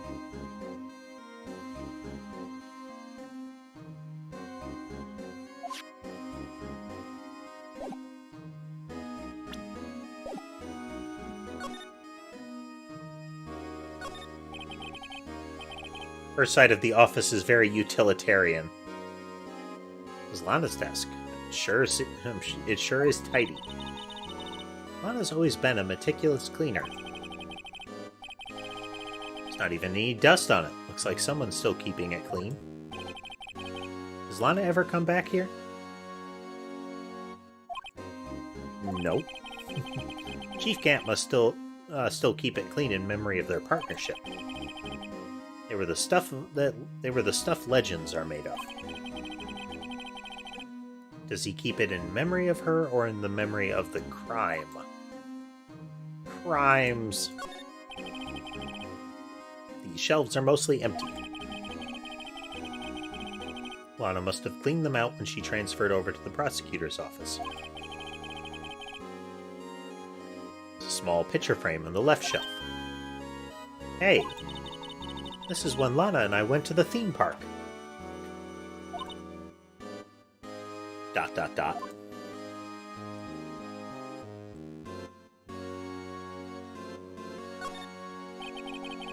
With that giant window. Stained glass style window. Makes you want to crash through it and jump outside. This is the 15th floor. I know, I was just saying. I want to go all action movie on it. Saying what? Ever since making Detective, I've always dreamed about doing something like that. Note to self, Detective Gumshoe has a lot of dreams. As long as he doesn't go crashing through that window. When he gets fired. Don't say that.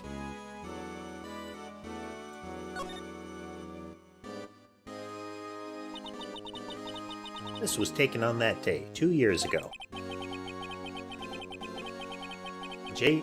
Joe Dark ran out of the questioning room and tried to kill Emma.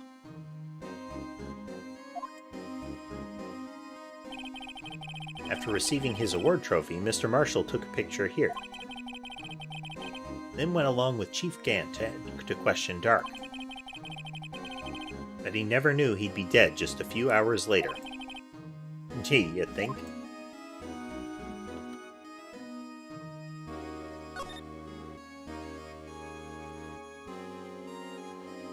So the vase was originally around here. Because they took the picture right around here.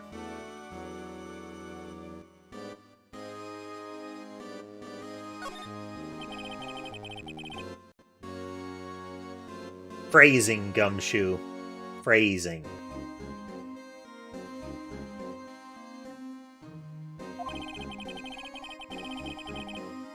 Occasionally, we hear him playing it from the Criminal Affairs Department, and at least I didn't say the prior line, so it can't be clipped out of context.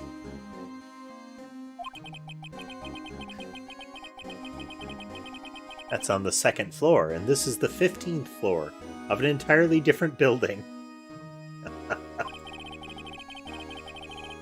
When the detective screws up, the chief calls them to his office and makes them listen to the organ for hours.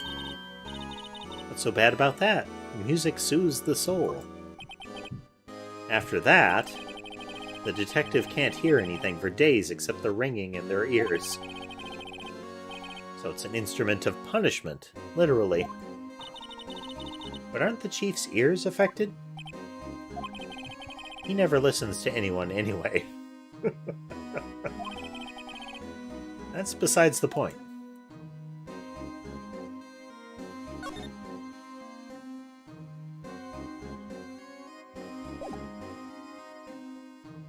Wonder, can we show him this? Detective Gumshoe, could you have another look at this jar? I remember when the three of us put that back together. Ah, those were the days. Yesterday. It's kind of early to be nostalgic. Wasn't this jar a piece of evidence from that case? That's right. One of the shards had an SL9 incident sticker on it. Doesn't this ring any bells? You know, that fragment we just found? You mean this one? That was in the safe. Yes, that one. That was in the safe. Aha! This took a minute for the brain cells to get a running start.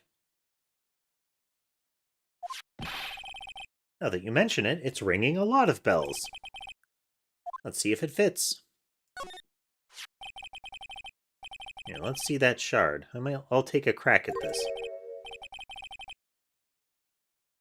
Go ahead, pal. Show us what a rookie can do. Mr. Wright, here's some glue. Piece this together again. Oh, here we go. Sammy sighting.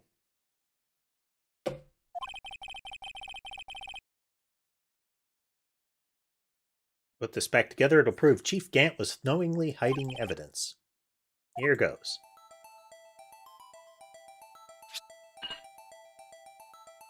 Easy enough.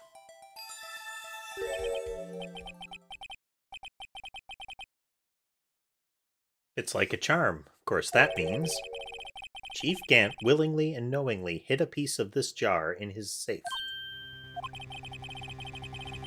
In other words, he concealed a piece of evidence from the SL9 incident. But... hey guys, get a load of this. What is it? This piece you just detached. It's different from the others.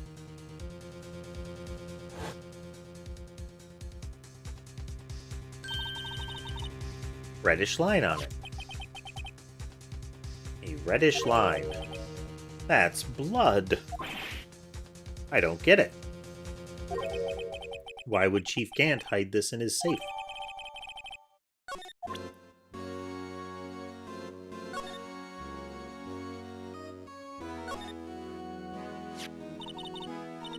Look here. It's hard to make out, but there's a dark red stain.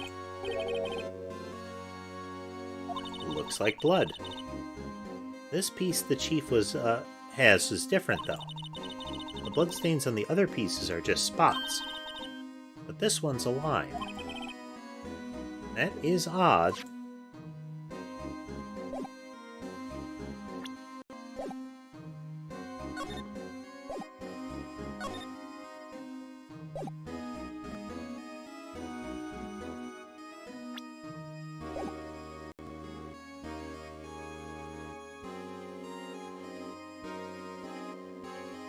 Okay, now we need something to get the handprint.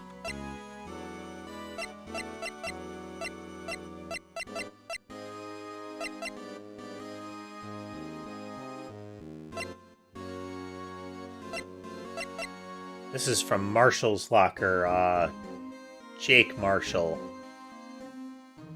who I don't think would be involved there.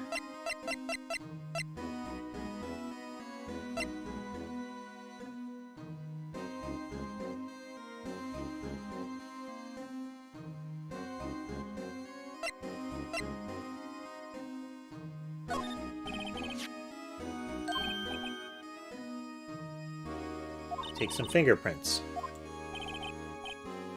Go to town. What are you doing? Are you sticking out your hand like that? Go ahead, take my fingerprints. It's not your fingerprints we want to take. This isn't the time for jokes. We're talking about the cloth. There we go. Oh, I knew that. The one with the handprint. Where's your sense of humor?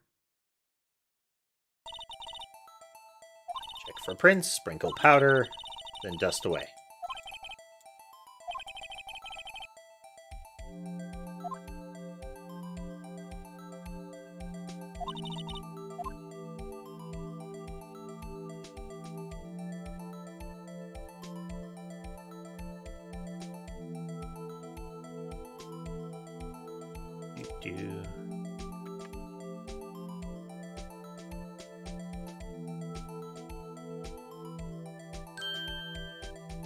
Smudge.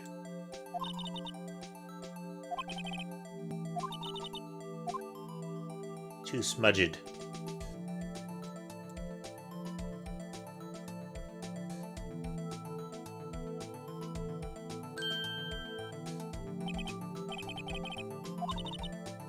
Result won't be any good.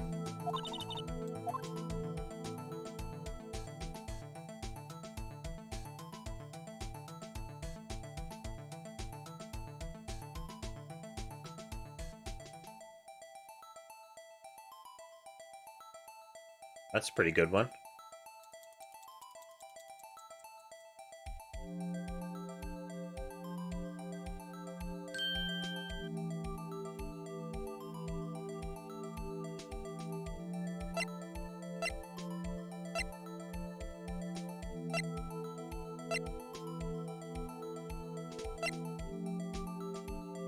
Emma.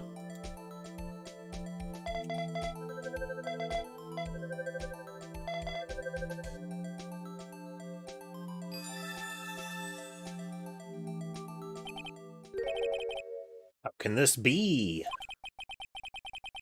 What are Emma's fingerprints doing here? Hey, you found a match? Whose fingerprints were they? Oh, seems the prints are too old. They're clear enough to get a match. That's too bad. I thought they'd be Dark's prints. Hey, you, over here. What's going on here? What are the kids' prints doing on the inside of the chief's safe? Don't ask me. Let's just keep this information from Emma for now. Maybe you should hold on to this.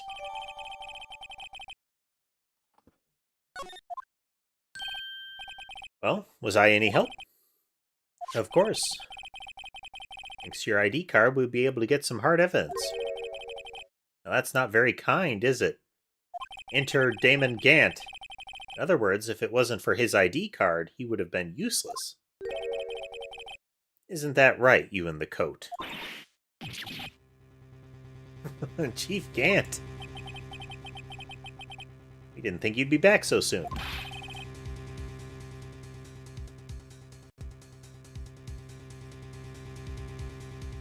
Fortunately, I'm a man who believes in signs. As I was walking to my meeting, I happened to look out a window and saw a stray dog run right into a pole. Just then, I thought of a certain detective.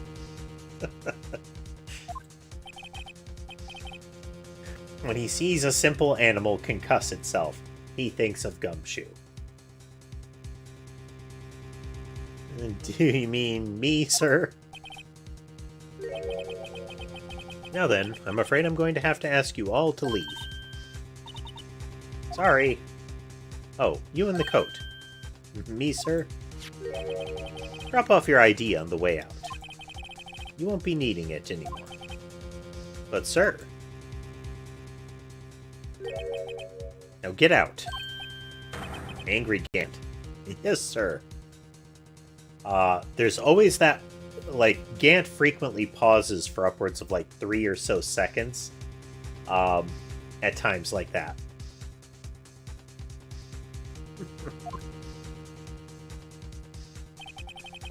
We'll be on our way too, then. Wait. You, the one with the spiky hair.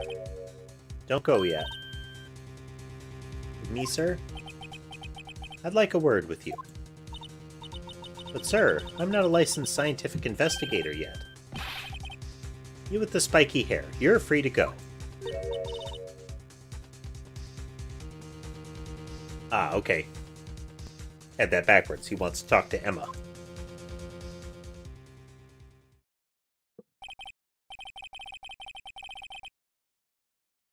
Look, pal, if I've told you once, I've told you 1,000 times. The chief's office is off limits. But no, you just had to go sneaking in there like that, didn't you? I thought you said you didn't care anymore if you were fired. Yeah, but if I knew it'd be like this, I never would have said it. Now that I've seen the evidence Chief Gant was hiding in his office, I think I'm finally starting to get the picture. Well, why has she kept eerily silent about it all this time? Anyway, you listening to me? I'm going to try to smooth things over with the chief again. Okay, so my guess is that because we found her fingerprint in that safe, then Emma is implicated based on that evidence. And that implication is what Gant is using to control Lana.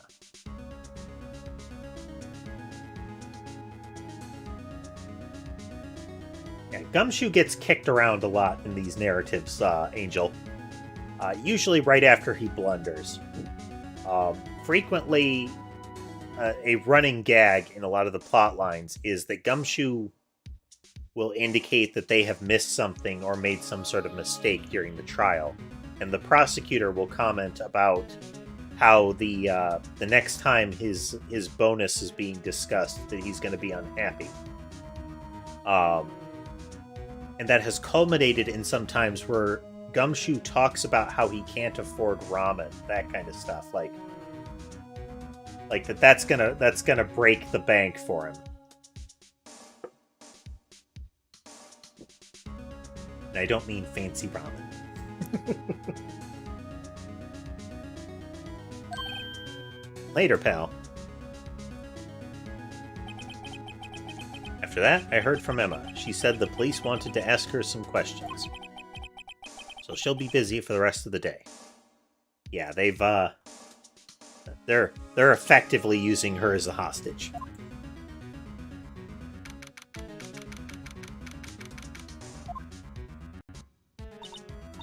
I see.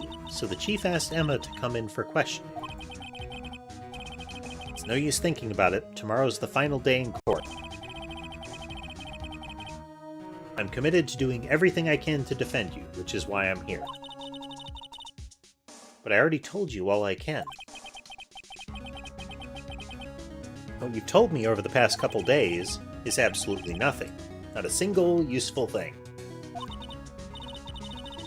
Really? I believe I did mention something quite important. Something I told you right at the beginning. I said that I was the one who stabbed Detective Goodman. You know, I think I've finally figured it out. I know who it is that's lurking behind your words. Mia did a good job mentoring you. Mia is the sister of another character that has acted as Phoenix's sidekick, and was his mentor, his teacher, and apparently a infinitely more competent defense attorney than Phoenix. Rather jealous. It seems Edgeworth was right. Edgeworth? Once you're convinced you know something, no one can persuade you otherwise. Thick-headed is the term he used, I believe. That's my chance to get her to tell me the rest of the story. I have to admit, I was more than a little perplexed at first. You insisted you did it, yet there was no incriminating evidence. That's when it hit me. It's not that you're unwilling to tell the truth. It's that you're incapable of doing so because of a certain individual. What an intriguing notion. A certain individual, you say? Lana is one of the only people who can turn fully 90 degrees from the camera. Even the guard in the background has difficulty. So you think I'm protecting this person? Protecting? No, I think afraid of is more like it.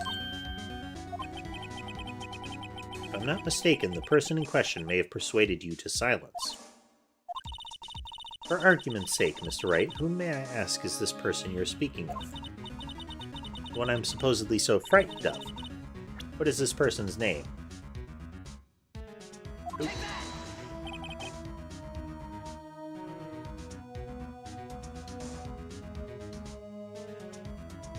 I think that's just unfortunate shadowing there, casemate.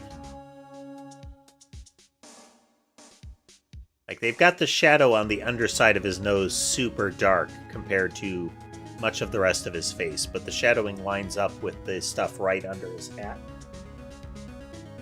So I think that's meant to just be the shadow right under his nose above his lip. But I can see what you're talking about.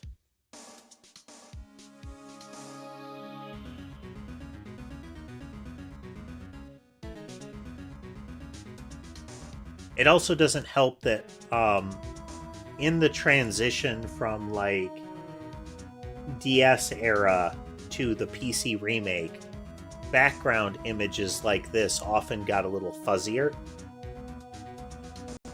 And some of the character art got kind of blurry in some of the internal coloration.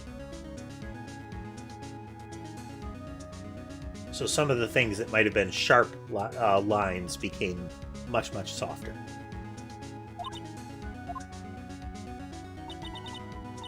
Mr. Wright, you are addressing the Chief Prosecutor.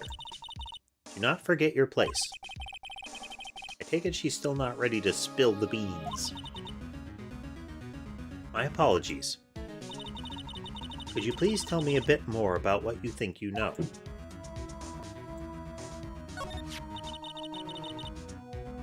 We were partners until 2 years ago. I respected him as a detective. Assuming he is respectable, then tell me something. Why would he try to hide his crimes? His crimes? Both you and Edgeworth will be brought before a board of inquiry for what you did. Specifically, hiding and forging evidence. Of course, these are serious offenses. Why is it, though, that Chief Gant's name was never mentioned? Chief Gant? Edgeworth didn't know the truth behind the forgery. The only party who could have possibly tampered with the evidence was me. I had access because I was second in command of that investigation.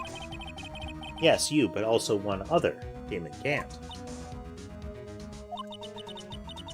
If you intend to accuse Chief Gant, you'll need more than just words. Show me proof that Chief Gant falsified evidence in that case.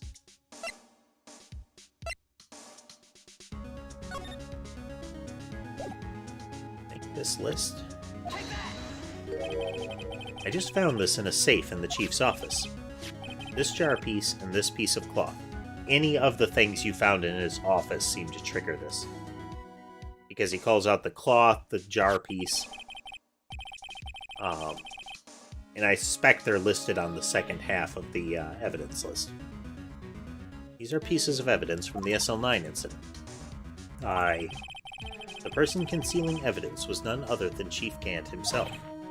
Now tell me, why are you taking all the blame for him? Touché, Mr. Wright. It's as you surmised. I cannot disobey the Chief's orders. Even if it means being found guilty for murder. Why not? Come now, Mr. Wright, you can't possibly expect me to be able to tell you that. 3 days ago, I had no choice but to cooperate in the murder of Detective Goodman. Or perhaps I should say follow orders. Yes, that's more accurate than cooperate. Although I can't tell you the details, I can say that I was given an order that day. I need you to dispose of Bruce Goodman's body. You'll find it inside the trunk of Miles Edgeworth's car.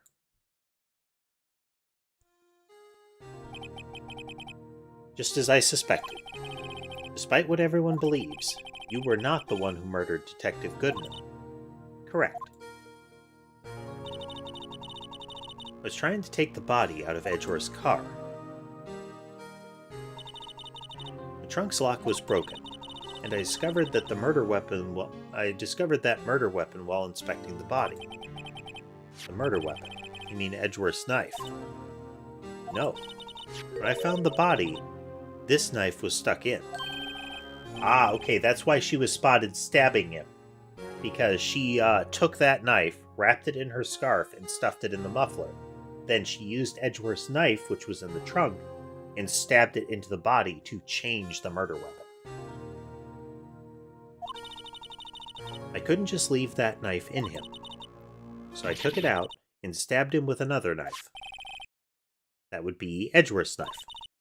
That's right. Even though he was already dead, my hands were shaking at the thought of stabbing him. That's why I ended up cutting my hand. That's the reason for the bandage on your right hand. Yes, it seems that I got the blood on the victim's shoes as well. And then she saw me just as I plunged the knife in. Star, huh? Which would have to mean... Okay, no. The autopsy report says it was within an hour and a half of 4 o'clock, but they keep talking about how it was definitely around 5-ish.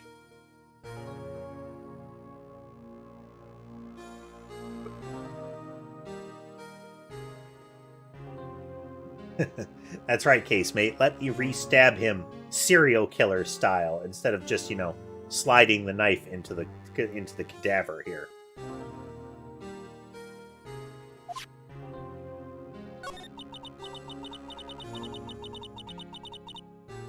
Took a lot of work to finally close the Dark case 2 years ago. It was over with. I didn't want it to ever be opened again. My intent was to prevent that by whatever means possible. So you hid Dark's knife. The weapon used to stab the detective was evidence in the Joe Dark case. If word got out, which it would, the reporters would have a field day with that. So you wrapped the knife in your scarf and hid it. In Edgeworth's exhaust pipe. Right, then I called my sister to tell her what happened and to ask her to hide the knife that was inside my muffler. Her red scarf dealie. You asked Emma. I didn't want anyone in the force to know about this. That would explain why Emma is so confident about Lana's innocence. Speaking of phone calls, I had a bad feeling about one of them that day. Bad feeling? The truth is, after I received those orders from Chief Gant, the first thing I did was make a phone call. A phone call to Patrolman Jake Marshall, Neil Marshall's brother, one of the detectives on the SL9 case. Neil Marshall being the one that was supposedly killed by Joe Dark. To Marshall, why on earth would you call him? The lead investigator for the SL9 incident had been murdered. I wanted that fact to be kept hidden, and I needed help. So I started telling people about it, to ensure that it could be hidden.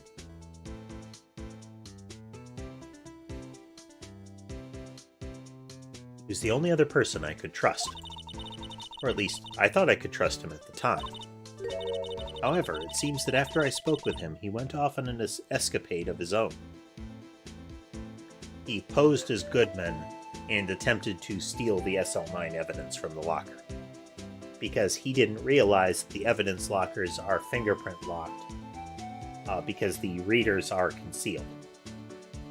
And the readers magically know your fingerprint signature.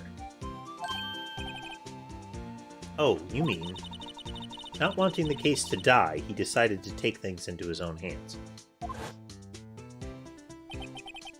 He disguised himself as Detective Goodman and tried to steal the evidence, and ended up having to fight with Officer Meekins, who was subsequently accused of murdering Goodman in the evidence room at the exact same time that Lana was supposedly murdering him in the garage. He had already stolen the ID card, but it seems he still hadn't made up his mind to break into the evidence room.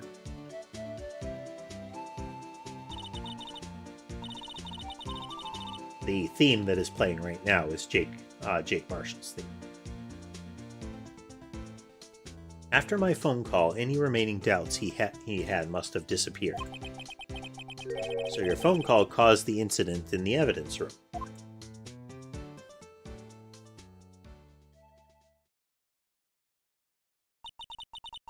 I'm afraid that's all I can tell you. But Lana, you've earned my respect, Mr. Wright, both as a defense attorney and an investigator. Now please, don't pursue this any further in court tomorrow. Tomorrow's trial, there's only one way to drive off Lana's demons. You've got to get to the bottom of everything. Drama! Detective Goodman's real murderer.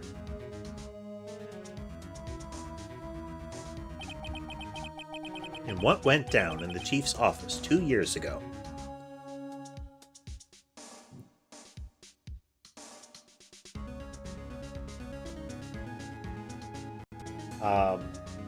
The spear on this has got to show up in the trial. Look how glowy that spear is rendered.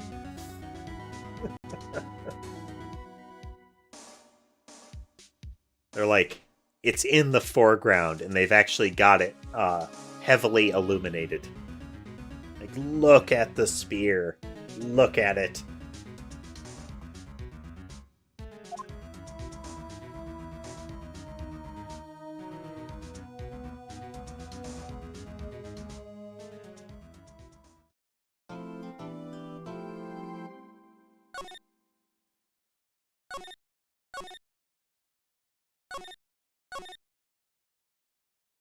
Take a quick break. I will be right back.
situated, and then we'll get back to it here.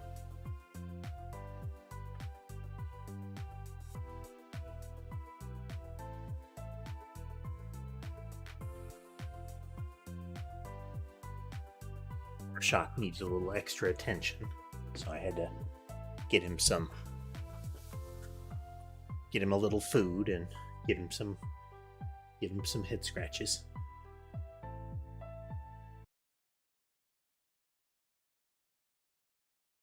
Back in we go.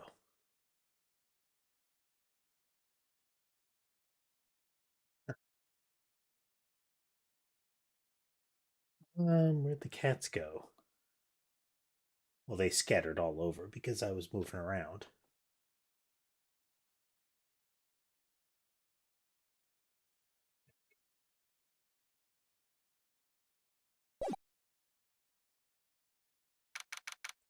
Angel, we got all of the information and evidence that we needed. So now we're heading into the last day of the trial.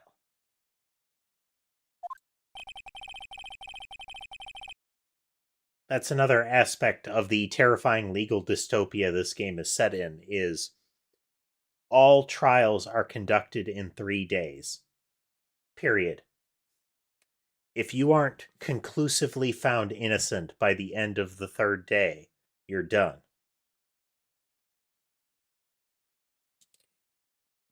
Doesn't matter if it's a parking ticket or capital murder, you have the same time limit.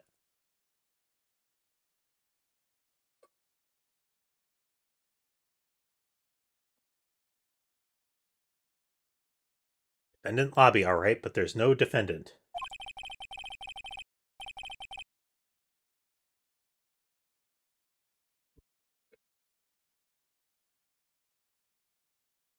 Been trying to reach Lana all morning. Where could she be?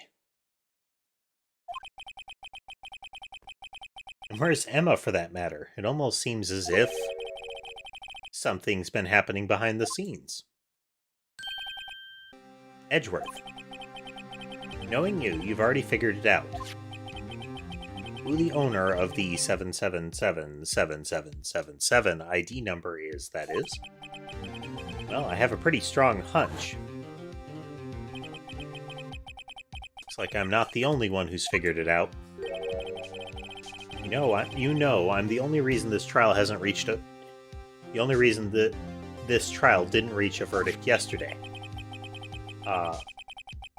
is because there was still room for doubt regarding this ID record. If that number does belong to whom you suspect, then no doubt will remain. After all, he hasn't been officially charged with anything. True, not yet. In any event, once all doubt has been removed from the list, I can call for a ruling. 5 minutes, Wright, and Chief Prosecutor Skye will be found guilty. But she didn't do it. I figured you'd say as much. That's why I came here, to hear what you have to say.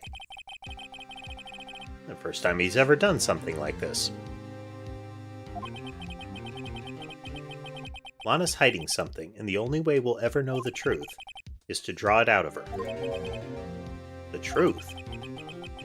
Everything goes back to the SL9 incident. Don't be stupid. Today's the last day of the trial. We don't have time to reminisce about the past. That depends on you.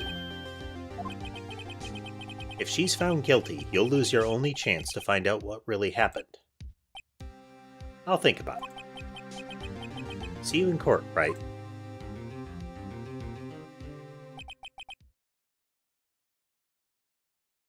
Yeah, you can see a lot of the influence of, at least the description of Japan's criminal justice system that I have seen and heard. And that's that there is the perception that because the prosecution and police forces are so hesitant and slow about gathering evidence and making charges at all, that anybody that is actually brought up on charges must certainly be guilty. And there's the stigma of having been charged, even if you would be found innocent. So there's definitely some of that feel in here is that the defense attorney is like the scrappy underdog. This is it. If I'm ever going to find out what Chief Gant has on her, it's now. Though, as with a lot of things in Japan, it's hard to tell from the United States kind of popular media side what is exaggeration and what is truth.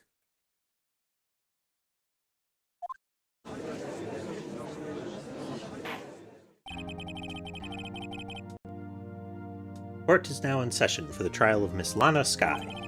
Day 3. Fight. The defense is ready, Your Honor. Prosecution is ready, Your Honor. Normally this is where the prosecution puts forth its opening statement. But before that, the police chief has a proposal to make. Chief Gant. Protracted pause, and there he goes. Morning, folks. How's everyone been? Hey, Uji, been back to the pool yet? He refers to the judge with pet names, and he keeps talking to people about going swimming. No, I've been drowning enough as it is in my work. That's a good one. Don't think I can top that. If you don't mind me asking, Chief, exactly what is this proposal of yours? Pause. And talk. Lana, that is to say, the defendant, has asked me if she could speak directly to the court. She wants to do what? Having heard what she intends to say, I feel she should be granted her request. In the end, it should save everyone a lot of time and trouble. So, he spoke with her, and something that he talked to her about is going to have her come up on the stand and vocally confess.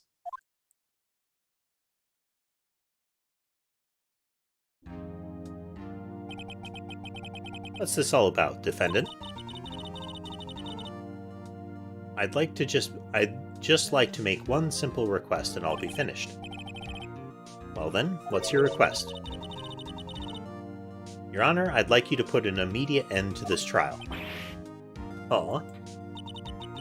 I confess to all charges against me. On February 21st of this year, I murdered Detective Bruce Goodman in the underground parking lot of the prosecutor's office. What are you doing?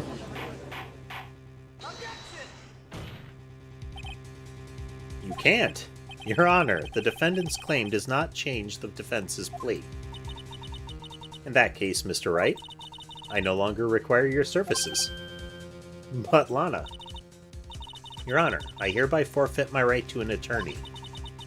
The prosecution may lack direct evidence against me, but it has sufficiently proven its case through testimony and circumstantial evidence. I would like for you to render your verdict now, if you please. Well, the defendant certainly has the right to self-representation. The request is legally valid, although it is an unprecedented situation. Even more than a I confess, it's a get this over with, I'm done. Indeed, it appears there's no further need to continue this trial.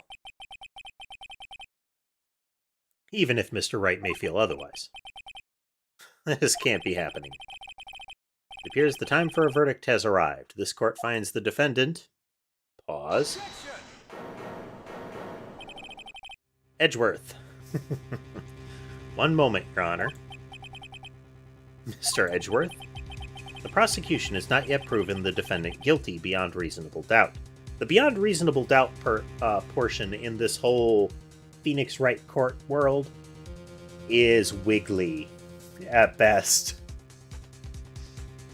Sometimes it's beyond a reasonable doubt, and sometimes it's a, I think they did it, so it's probably true.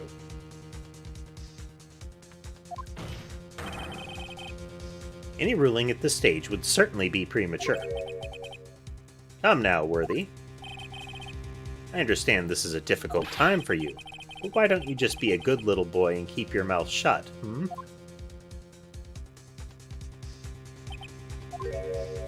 I don't think I care for your tone, Chief Gant. What? Creating another fabrication to cover up your past mistakes. Sorry, but I'm no longer a naive little boy you would have me be. The naive little boy. With this sudden confession from the defendant, it's obvious to me some kind of deal was struck behind the scenes. Some kind of deal, hmm? Not everyone operates as you do, Worthy. Huh. I thought so. Your Honor, the prosecution would like to change its first witness. Oh, to whom? As its first witness, the prosecution would like to call Miss Emma Skye. Request the court hears her testimony. Mr. Edgeworth, I'm exercising my right to self-representation. I don't think we need to continue. I don't care what you think, Miss Skye. We played the second game first. A little bit out of order, of course. For whatever reason, I managed to land on the second one when I was moving through the list initially. And when Edgeworth really wants the truth to come out during a trial, he is vicious about it.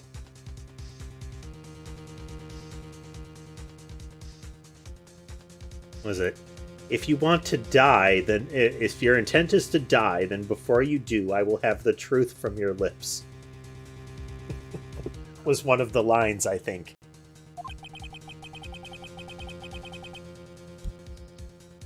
The exposure of truth sometimes results in tragedy. However, no matter how tragic the truth may be, it would be an even greater tragedy to avert one's eyes from it. Gavel. Very well. The court shall grant the prosecution's request. That's okay with you, right, Chief Gant? Worthy.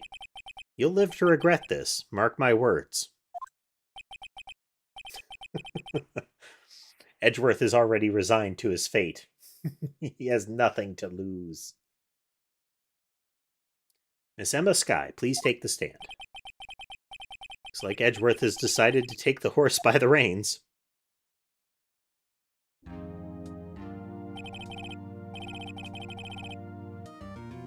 Now then, witness, please state your name and occupation.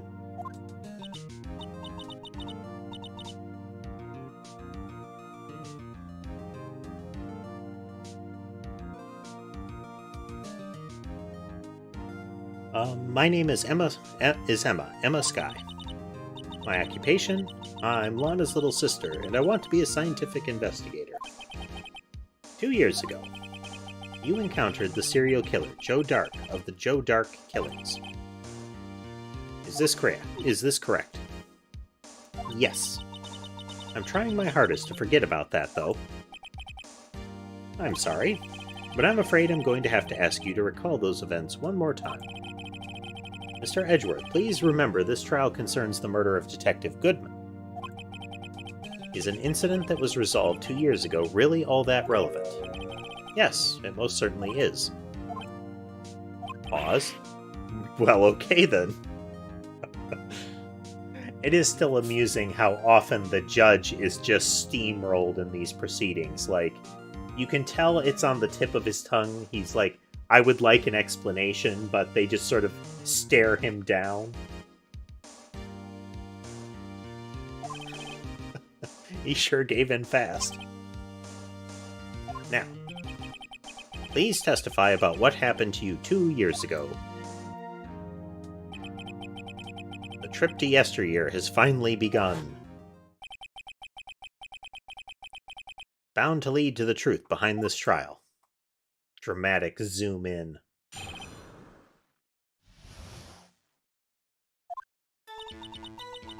was waiting in my sister's office that day. Now keep in mind, Phoenix has been dismissed from Lana's service. He's still there. A man came running in and took me hostage. Neil Marshall rescued me, but I'll never forget what I saw in that instant. The man raised up his knife and stabbed Mr. Marshall in the chest. It's a good thing you weren't harmed. I passed out. I don't remember much. That's understandable. However, please tell me, Mr. Edgeworth, What does this testimony have to do with Detective Goodman's murder? That will soon become apparent, Your Honor. You've got to admire him for his courage, considering he has no evidence. Now, the defense may begin its cross-examination. Once again, remember, we're not supposed to be the defense anymore.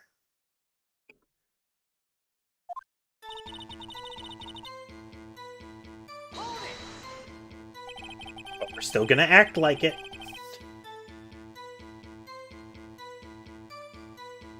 Two years ago, the defendant was a detective at the police department, correct?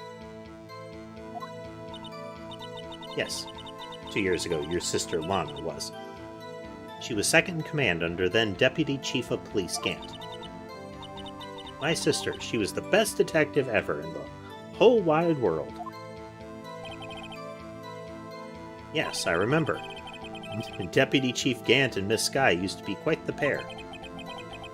I believe they shared the same office. That's right. I'd always sit at my sister's desk and dream about playing that organ.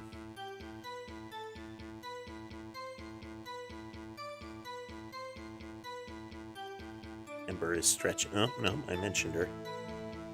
She has noticed.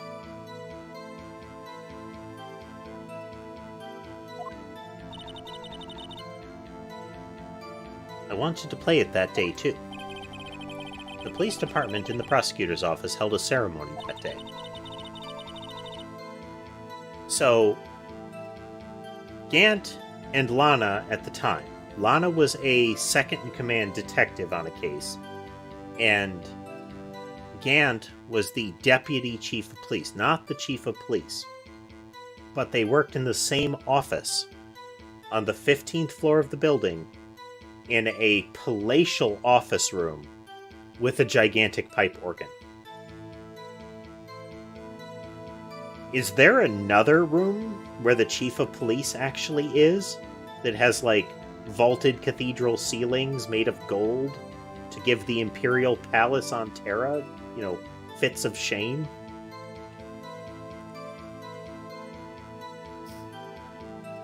Lana promised to take me to dinner after she finished her work. Came running in, took me hostage. A man.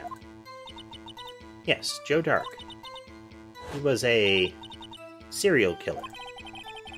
Joe Dark was brought in for questioning on the day of that ceremony. We were desperate to get anything on him that would lead to an arrest. When he saw his chance, he fled the room, right? Upon fleeing the room, Joe Dark proceeded to take the elevator up. He must have been in a panic because the elevator was going up. Then he ran into Skye and Gant's office. There was a lot of noise coming from outside, so I opened up the door to have a look. That's when I saw him. Rescued me. What was the prosecutor doing there? That day, there were two people present during Dark's questioning. Deputy Chief Damon Gant and Prosecutor Neil Marshall. Almost forgot about Gant, despite how critical he is to the proceedings. Neil Marshall had just received the King of Prosecutors Award. Young and dedicated, he went straight to the questioning room after the ceremony. I assume that would also be why he was the first to run after Dark.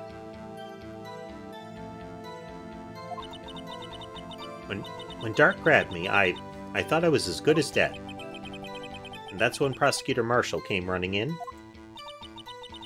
I don't clearly remember what happened then. But I'll never forget what I saw in that instant. I think this is going to be a spot when we can question her, because we have the sketch that she did, which is just silhouettes, and what looks less like a knife and more like a box.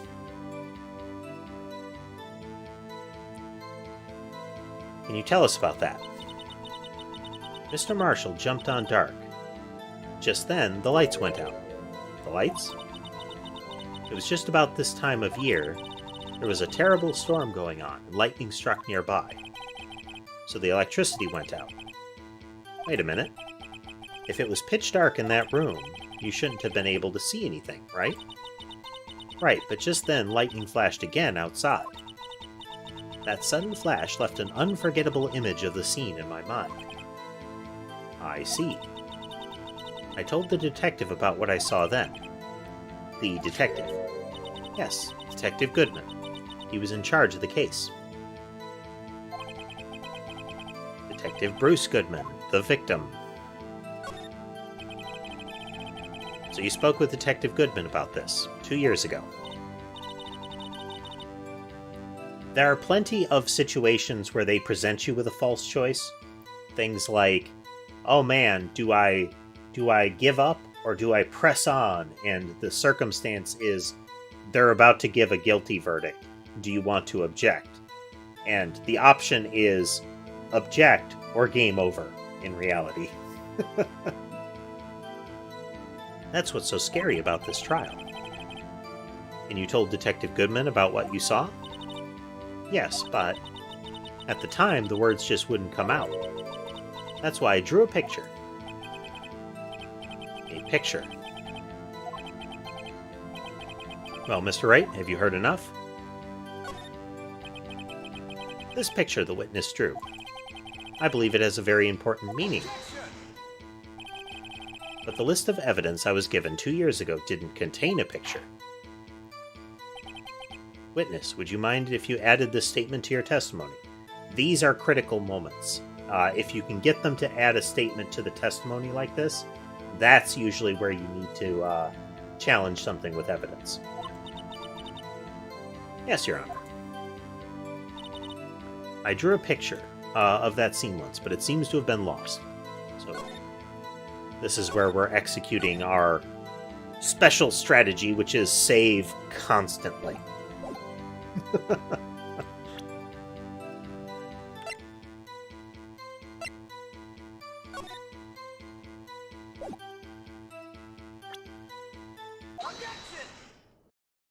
Music stopped. We got it right.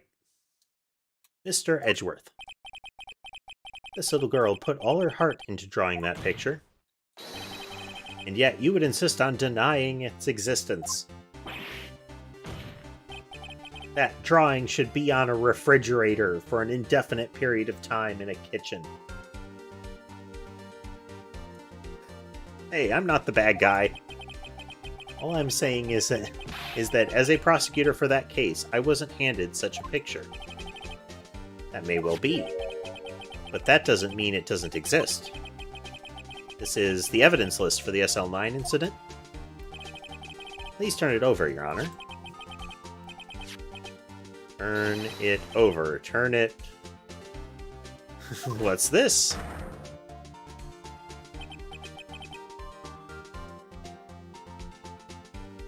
Yes, what is that?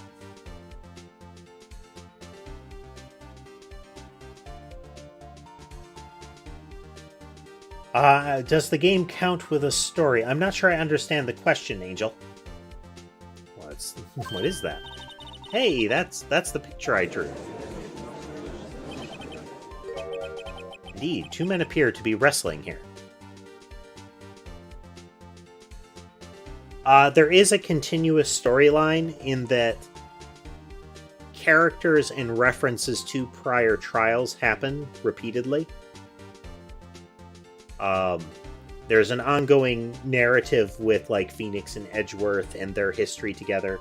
So there's a lot of character backstory that tends to get heavily involved in the trials. And then each individual trial can take a while to play through and tends to have a pretty substantial narrative to it. Like what really went down kind of thing. But it's not... The overall narrative is much more the life of, like, Phoenix as a defense attorney and Edgeworth as a prosecutor. Everything kind of happens in the trials and in the, kind of the ending sequence for a particular game. For each trial kind of thing. What's the meaning of this? What are you doing with that list? Me? Only the prosecutor in charge should have the access to that list. Huh? These lists, they're different from each other. What? It would appear, Mr. Edgeworth, that the evidence list you were handed 2 years ago was incomplete. These two lists fit together to form one. You can see the marks here where they were torn apart from each other. I mean, they still seem to be fully formed like printed sheets of paper. So they were torn apart from each other. Maybe they were stapled? So you see, Mr. Edgeworth, it's quite obvious what happened. 2 years ago, only half of the evidence in that case ever reached you. What? What? Gavel. But Miss Skye, why did you draw your picture on the back of such an important list? Because that's what Detective Goodman handed me in the questioning room, Your Honor. Wait a minute. If this list was torn in half, then that means... Your Honor. Are you all right, Mr. Wright? Your eyes are bulging from your head. If the evidence list was torn in half, then there might be more of the drawing on the back of Mr. Edgeworth's list. Yes, that's quite conceivable, Mr. Edgeworth. It's possible.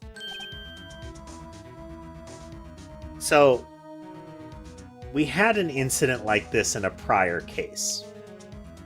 Where there was a piece of evidence, and this was before they had the rotate the evidence around mechanic, but there was a piece of paper, and the big gimmick about that piece of paper was that one of the characters' names was written in blood on it. And everybody took that piece of paper and was like, this is clear proof that the victim was writing their murderer's name in their last moments.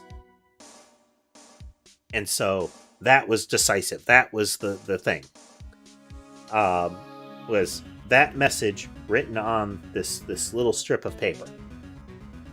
And throughout the entirety of the trial, that's how it went, until one key moment where you were given the opportunity to look at the back of the piece of paper. Up until that moment, nobody had turned the piece of paper over. And we are seeing that happen again. Where, in his animations, he was holding the paper up with the back to us. But everybody was like, well, he hasn't turned it over. We can't look at the back of the piece of the paper. That would be silly.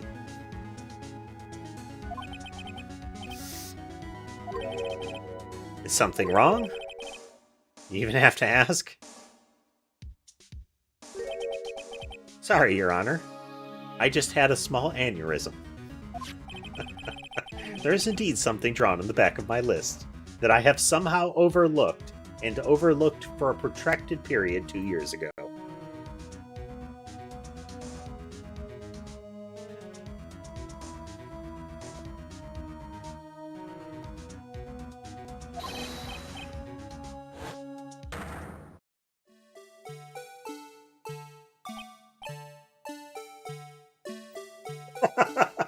There is something drawn here. It's that thing. This is the music that the Blue Badger, that freaky cardboard cutout at the front of the police station, plays when it's turned on and it's gyrating. The image that he's showing reminds him of the head of the Blue Badger. That's that thing. That thing that was dancing in the evidence room. Clearly, this act of vandalism is the work of a certain chief of detectives. Guess he was out of scrap paper. Ah, okay. So, it was... That still doesn't make a lot of sense that they had a double-wide sheet of paper for those, but that would explain why they said it's normally twice as long, is that they're normally a double-fold piece of paper.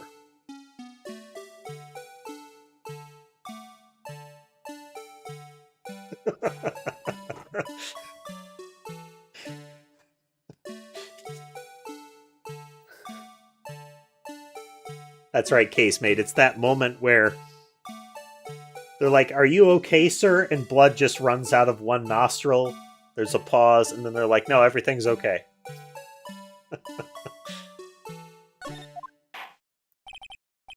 Very well. Witness, will you please testify about this picture you drew 2 years ago?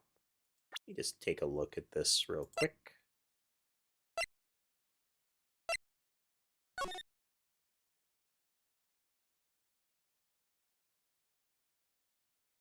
Yeah, see, um, you have the floor, you have an arc over them, and then we have this shape.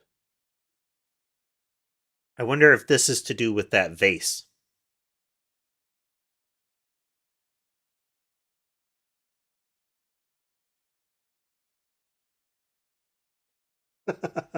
That's right, Tess. The evidence list is normally longer than this. That's what I was thinking about, is that it's like, so it's that whole it's is it like, the stereotypical resume, like you want exactly one sheet? In the case of, evidence lists, is it has to be more than one sheet? Definitely more than one sheet. Less and you just can't convict.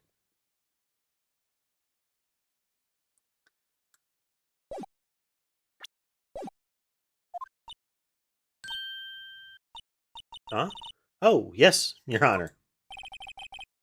What's wrong with Emma? She seems to be thinking about something. She was looking at the picture. We don't have enough evidence. Divide those matches into separate pieces.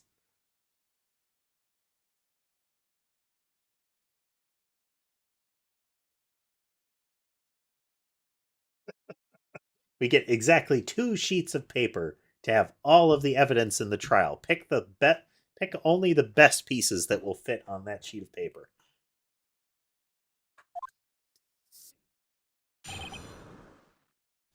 Emma's picture. This is the picture I drew 2 years ago. The flash of lightning was so bright all I could see were shadows. After that, I must have fainted. This picture shows exactly what I saw in that instant. To think a flash of lightning could burn such an image in your mind. Thanks to that, though, she was able to show us exactly what she saw. Well, I don't see any contradictions here. This clearly shows Joe Dark was about to murder Prosecutor Neil Marshall. The defense may now begin its cross-examination.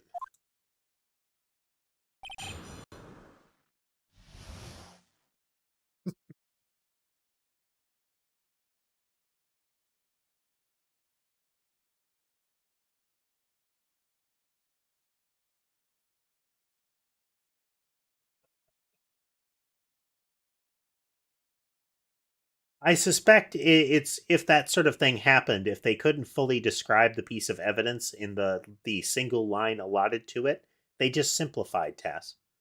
So instead of, a Damascus steel artisan's carving knife, it would end up just being knife. Knife 1 for the use and murder of.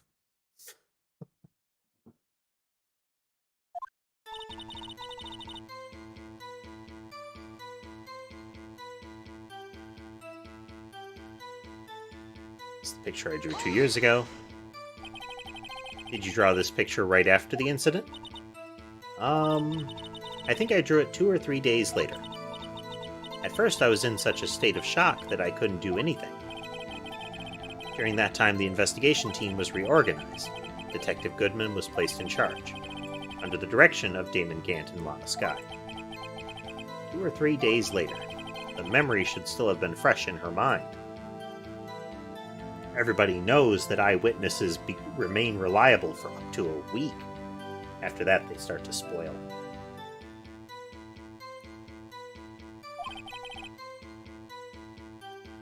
Excuse me, witness. Can you please tell us why this picture is painted all in black? Lightning... At the time, you didn't even know it was Mr. Marshall who came to your rescue. No, I couldn't see him clearly. The lightning was so bright, and I was knocked to the floor. You were knocked to the floor?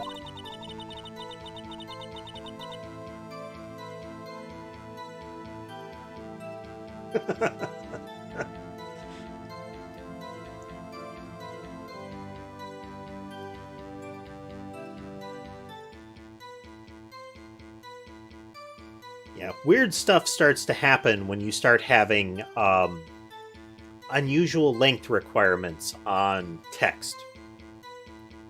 I remember some software some time ago where they had to put length limits on the name field in a record. And everywhere that they were using it, it was more than sufficient. They gave it like the max length that a string could have in that system. And it was never a problem. It wasn't really the max length, but it was effectively an extra long string for these purposes. They like, okay, we're going to give a person's name 250 some characters. I think it was like the 256, you know. That will be enough. And everything was fine until they deployed in Hawaii. And they ran into a guy's name that had over that number of letters in it. And it was actually a plausible name in one of the languages over there. And it was one of those, oh darn, we can't really change that sort of scenarios.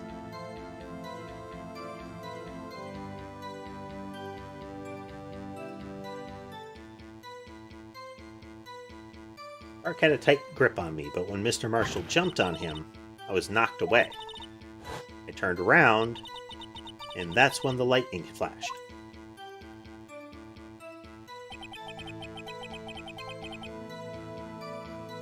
Phoenix Wright tension music.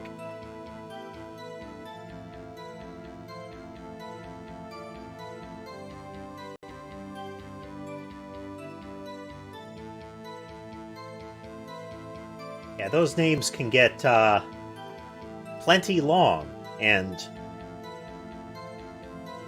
it's not like they sound like they're overextended, you know?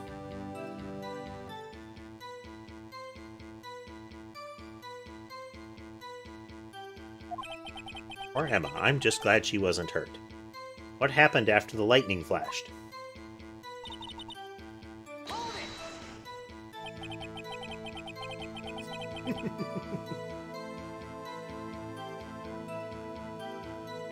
I would expect it's the sort of language and usage that lends itself very well to the principle of using sentences and words as your password instead of trying to obfuscate it as gibberish. So, you know, using an incredibly long but plausible name that you can remember that isn't obvious, instead of trying to use like, hey, I'm going to have, you know, exclamation points and numbers in my password.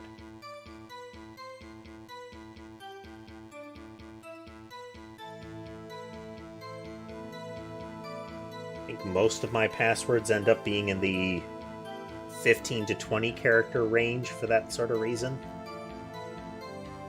It depends on what the site will let me do. There are actually a lot of password requirements that limit it to like 16 or less for some reason. I mean, you didn't see the actual murder take place? No, I'm sorry. The flash of lightning only drove off the darkness for a split second. Not only that, but the trauma of the situation understandably caused the witness to faint. You really need to torture this girl any further, you monster.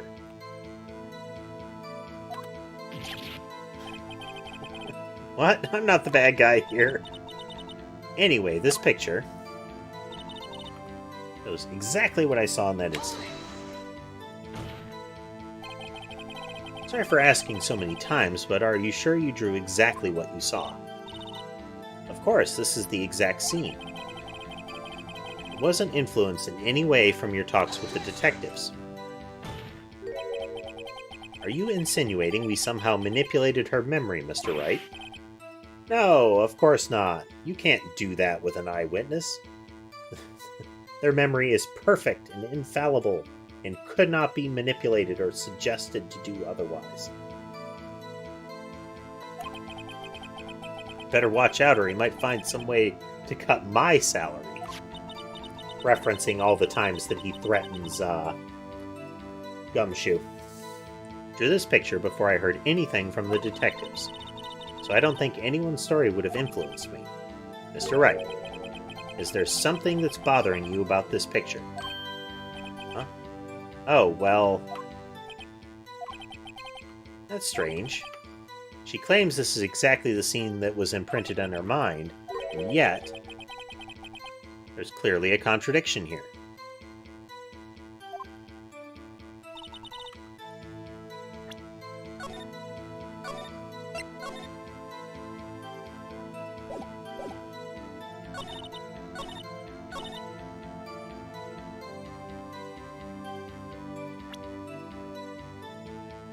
I think this is where we've got to present something.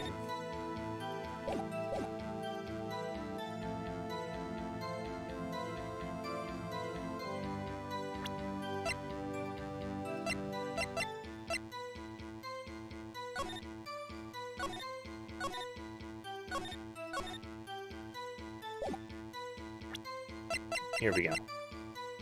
Stabbed in the back, died from a punctured heart and lung, knife tip lodged in the wound.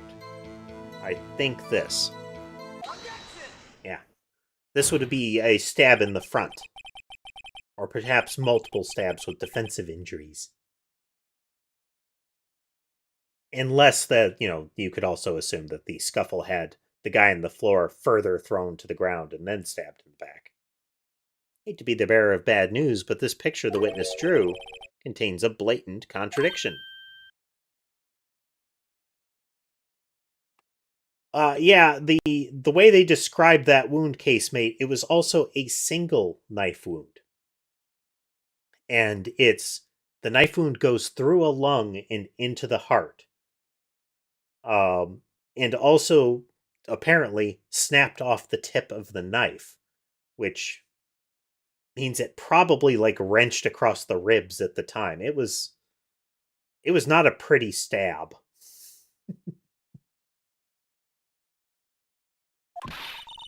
But I still remember it like it was yesterday.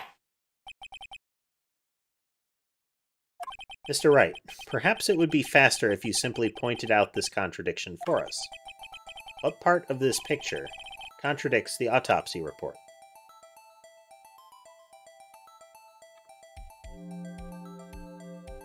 I think it's supposed to be right here. No.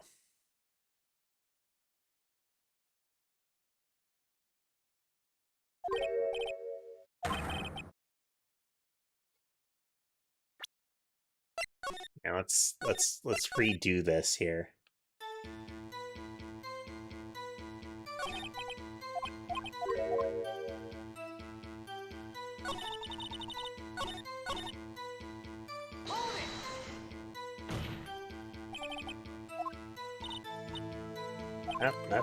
I keep hitting the wrong button here.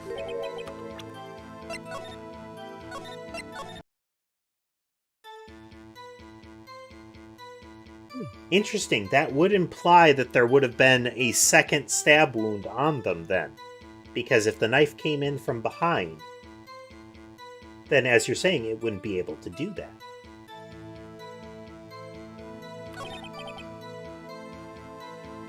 Oh, and again, I hit the wrong button. Letting myself get all distracted. And I did it again. I'm really bad at pushing buttons, it would seem. Okay. Careful.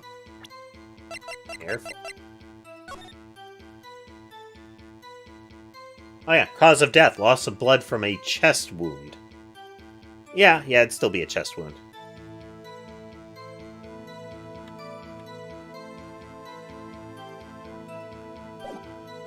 It's a single stab wound Oh no, that's Goodman's. That's Goodman's. We need the other one. That's why.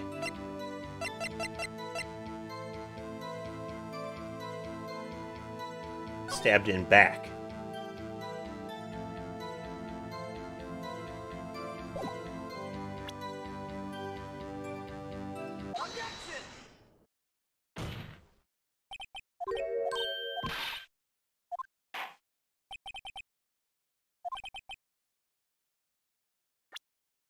Put down the save here, so if we screw up again, we have a way to backtrack.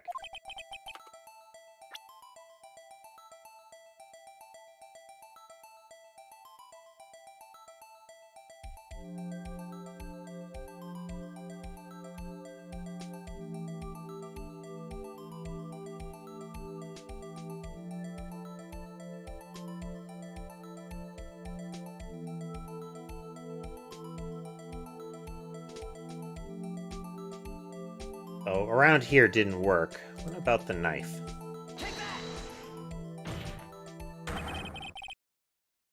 Contradiction, of course, lies here. Okay.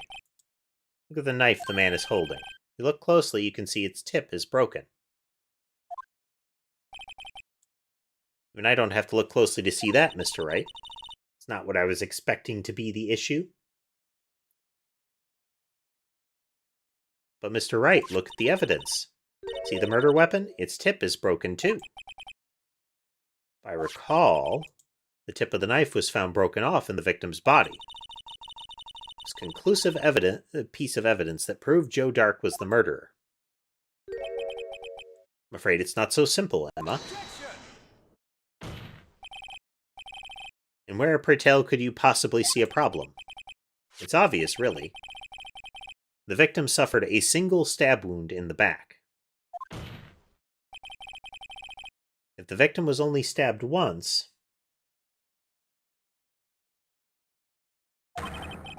then the murder weapon should not yet be broken. Gasp! What's the meaning of this? Perhaps the knife was broken beforehand. Sorry, but I'm afraid that's not possible. The tip of the knife was found inside the victim's body. If it was broken beforehand, it couldn't possibly wind up there. That's right, but what does this mean? The tip of the knife was undeniably discovered within the victim's body. The only possible explanation is the witness's memory is mistaken. That's why I asked her so many times if she was sure she remembered correctly. I believe you were annoyed at the time.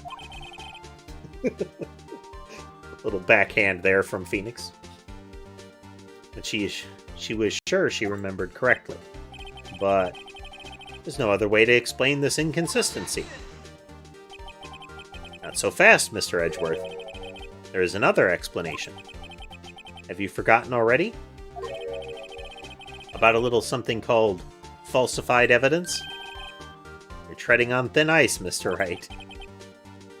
All I'm saying is that this broken knife tip might be the piece of evidence that was forged.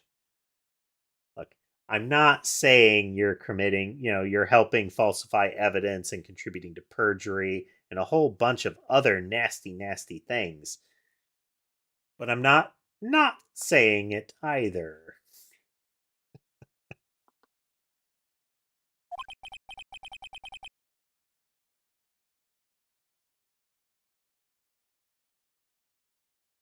You can't deny the possibility. No.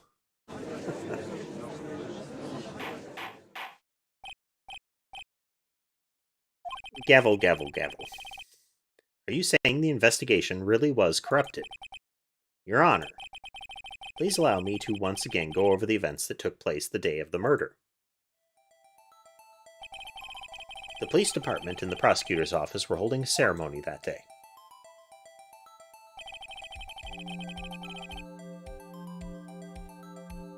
After receiving the King of Prosecutors Award at the ceremony, Neil Marshall questioned Joe Dark along with Damon Gant.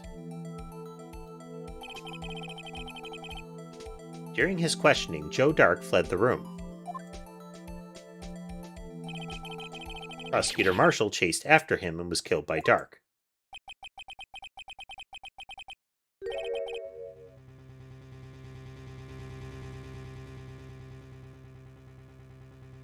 It is my belief that somewhere in this story there is a lie. I'm not lying. The man really was holding up a broken knife. Wonder if it's supposed to be the missing sword from the trophy. If that's true, then there's no other way around it. This could not have been the actual murder weapon. There must have been another broken knife. What are the chances of there being two broken knives? The broken knife besides Joe Dark's. Could there have been one? If the witness is this adamant about the accuracy of what she saw, it can't just be explained away by a simple observational error. Except it totally could, because not only eyewitness testimony, but then a person reinforcing what they definitely saw 2 years ago.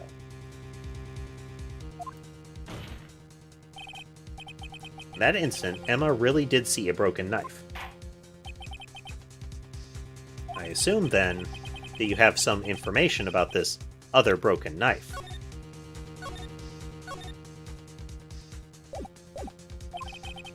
If so, please feel free to enlighten us. Murder weapon was already broken prior to the murder. There's only one way. Take a look at this. Here's the real murder weapon. If anything's broken here, it's you. Huh? Sure, this must be very amusing to you, Mr. Wright, but I remind you... Oh, no, that was not it.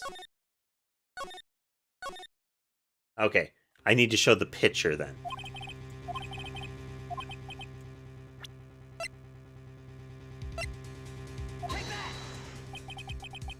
Answer lies in the past. 2 years in the past. Right here inside this picture. It's a picture of the awards ceremony. What is it, Mr. Edgeworth? It's the broken murder weapon. Notice the award Prosecutor Marshall is holding.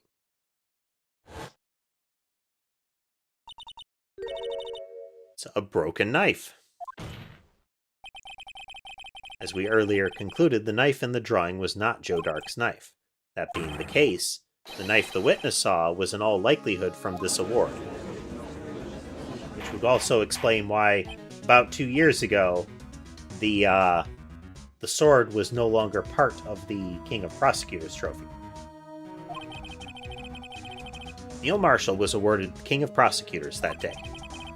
As an award, he was given the broken shield and knife. When he chased after Joe Dark, he pulled out this knife. Being a prosecutor, he did not carry a pistol. This broken knife was the only weapon he had in this dangerous situation. But that can't be. Oh, and why not, Mr. Edgeworth? Because if the King of Prosecutors award knife was the murder weapon, then the murderer and the victim would be reversed. What do you mean? I mean, the man raising the knife would have been Prosecutor Neil Marshall. Ooh. Oh, okay. Okay, so, if Marshall is the one holding the knife, we have a couple of other things. We have a handprint with fingerprints of Emma on a square of what looks like brown cloth. And Marshall is always shown wearing a brown vest, the Western attire gimmick that Jake also had.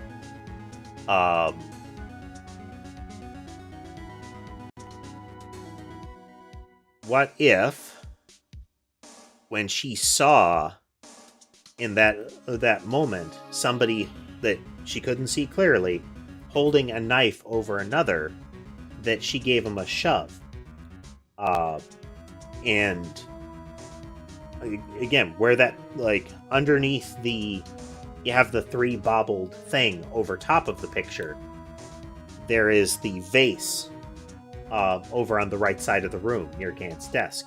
If it happened over there on that side with that window, then that also would have put the suit of armor with the spear. Now I'm fixated on the suit of armor with the spear because I feel like they Chekhov's gunned the hell out of that thing.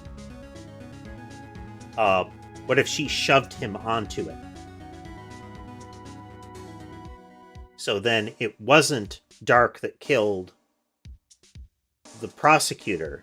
It was actually Emma that killed him. And potentially the prosecutor killed Dark.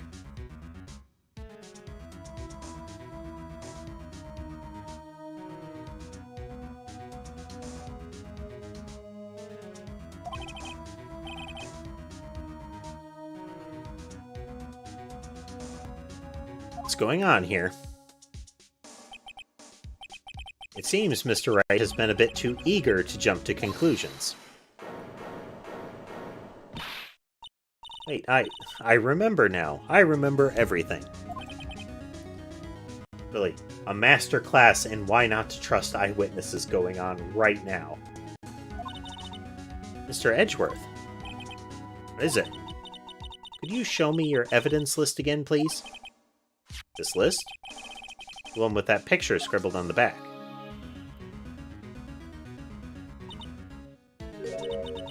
I knew it. This picture. I'm the one who drew it. What? You drew that? That's right. Maybe while they were fighting, they bumped the lamp. Or the vase. List wasn't torn in half at the time I drew this picture.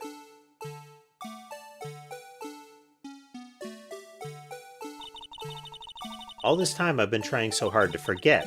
I must have locked this part away deep inside me. Perhaps it would be best if we added this to the witness's testimony. Would you please tell us what you've recalled? Yes, Your Honor. First the knife mix-up, and now the blue badger. This should be interesting.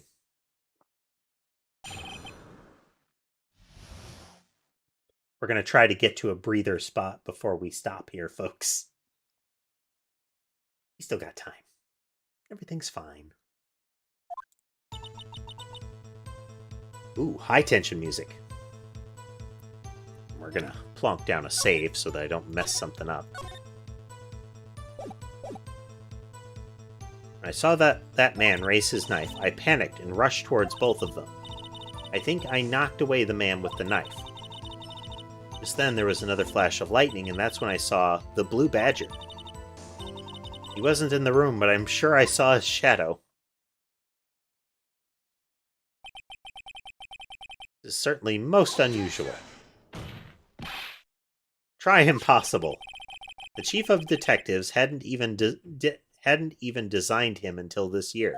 That would mean he didn't even exist 2 years ago. Yes, well, the defense may now begin its cross-examination. Stop, please. Don't pursue this any further. Yep. Emma accidentally killed the prosecutor.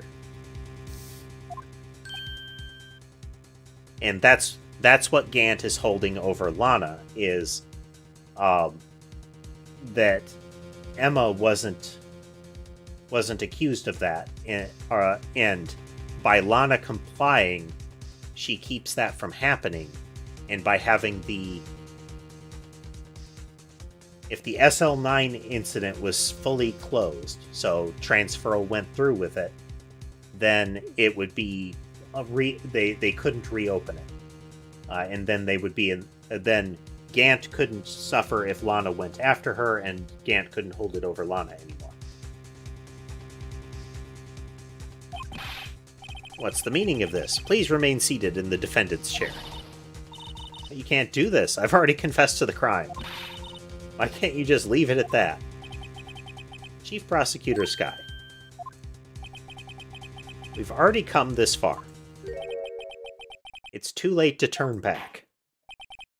Silence! The defense will now begin its cross-examination. Bailiff, please detain... The defense, who is not the defense, it's just some guy over at the defense bench now, will begin cross-examining the witness in the trial of the defendant, who is now being detained for trying to act as their own lawyer. Weirdness. Very Phoenix Wright.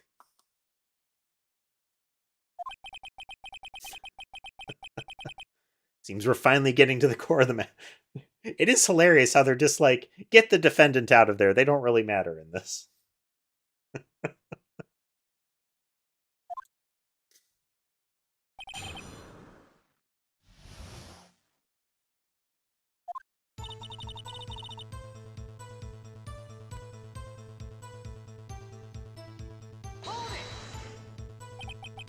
You say that man, I assume you refer to Joe Dark. At least I think it was him. You think. All I could really see were shadows. The power outage that immediately preceded the incident is also documented in the prosecutor's office reports. So then you panic and rush towards both of them. Why would you do something so dangerous? I said I panicked.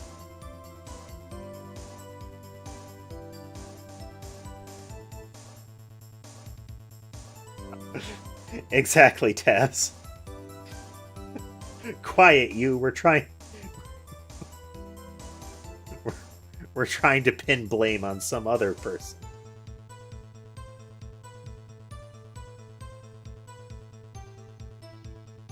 What else could I have done? He was about to stab Mr. Marshall. Seems convinced that Dark was the one holding the knife. But as we've just theorized, Mr. Marshall was the one holding the knife. Well, I didn't know that at the time. When that Dark guy knocked me down, all I could think was, I've got to help that other person. I think I knocked away the man with the knife. What do you mean, you think? It all happened so fast and I was in shock. I don't remember everything clearly. What I did, it's all kind of a blur. This guy was almost killed before she was witness to a murder about to take place. With so much happening in a matter of seconds, a little disorientation is only natural. I saw the man about to stab the other person, who I thought was Mr. Marshall. I knew I had to stop the man with the knife. What you did was very brave, young girl. So then what happened next?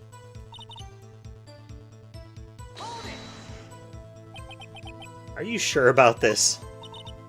Of course, see? I even drew a picture of him right here. But it was the chief of detectives who thought up this hideous beast. It is fun how in-universe everybody except the chief of police and Detective Gumshoe look at this thing as some sort of horrible monstrosity. I mean, I don't disagree with them, but it's clearly meant to be cute.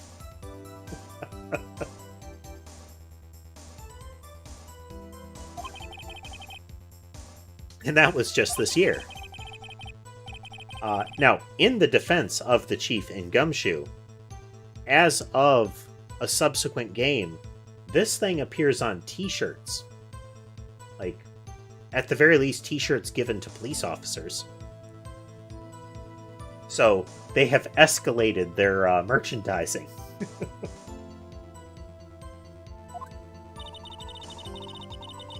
I know it sounds strange, I was surprised too when I saw him at the police department. I had this nagging feeling that I'd seen him before somewhere.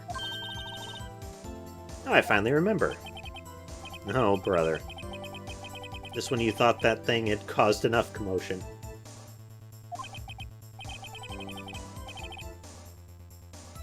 Tell us, where in the room did you see him dancing?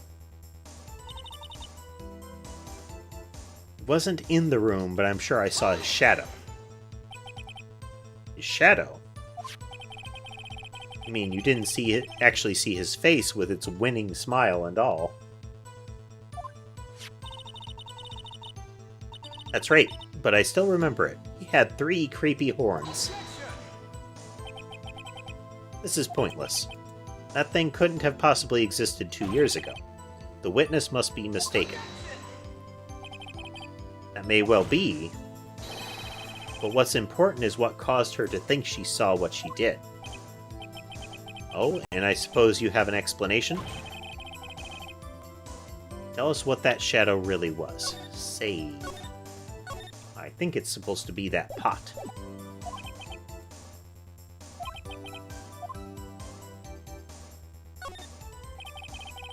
Blue Badger hadn't even been dreamt up when Emma drew this picture, and she's certain she saw its shadow. And gentlemen, it's the defense's belief that on that fateful day 2 years ago, there was indeed something that looked similar to the Blue Badger. Something that is now sitting in this very room. Mr. Wright. In this room? Very well, Mr. Wright. What is it that the witness saw? Show us the mysterious Blue Badger look-alike.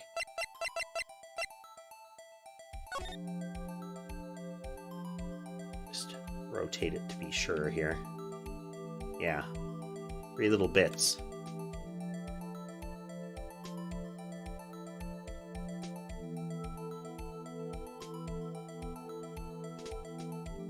Something like that.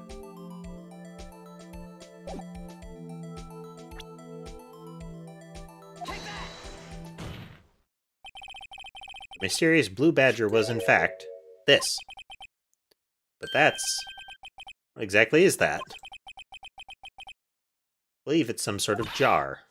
But Mr. Wright, that doesn't look anything like the Blue Badger. Indeed it doesn't. As it stands now, it's just a plain jar. However, what if we were to change our viewpoint? Our viewpoint?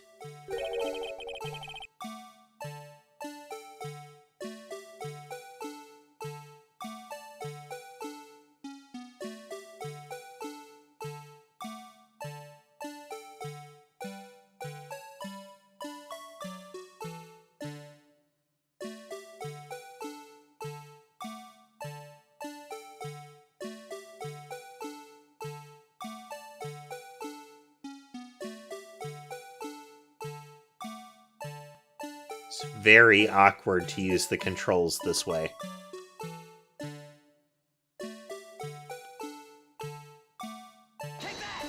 Oh, wrong button.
There we go.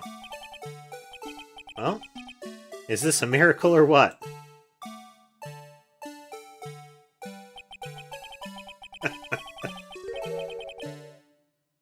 No one can possibly deny this jar's resemblance to the Blue Badger. No, it can't be.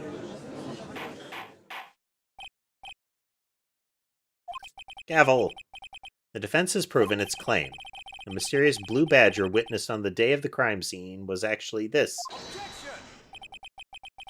Although we all enjoyed Mr. Wright's dramatic performance, one question remains. What's your point? What do you mean? So that Badger thing was actually just a jar. Doesn't actually change anything. I'm afraid that's where you're wrong, Mr. Edgeworth. You see, this changes everything. Huh? Very well then. Please tell us. What's different now that we know the witness saw the jar? Allow me to take these in turn.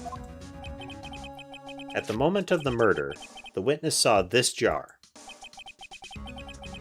At a very specific angle, I might add, Mr. Wright. Yes, well, knowing this, where could she have seen this jar? Where?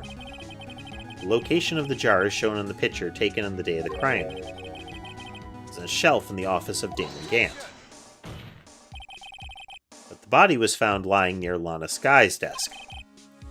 The witness testified so herself. Yes, and it was these two facts that reveal what actually transpired. You see, the struggle between Dark and Marshall did not take place in Lana Sky's office. It happened on the other side of the room, in Chief Gant's office. Are you implying the murderer moved the victim's body from Damon Gant's office to Lana Sky's office? Yes. I still find it fun when there's that dramatic, like, multi-sentence proclamation from one side, and it pans back over to Phoenix, and it's just, yes. Why would he do that? There's no reason. Exactly. If there wasn't a reason, he wouldn't have gone through the trouble. The only logical conclusion is that there was a reason. Do you know what that reason was, Mr. Wright?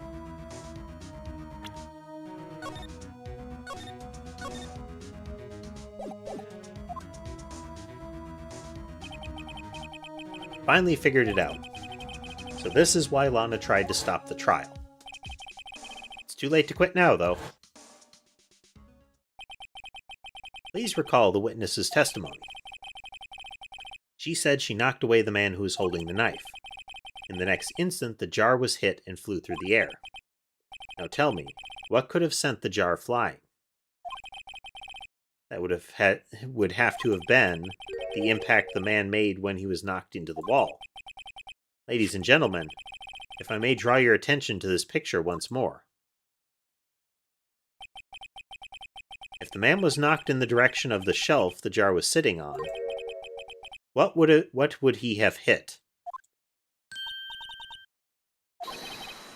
The suit of armor, holding a very sharp and dangerous-looking sword.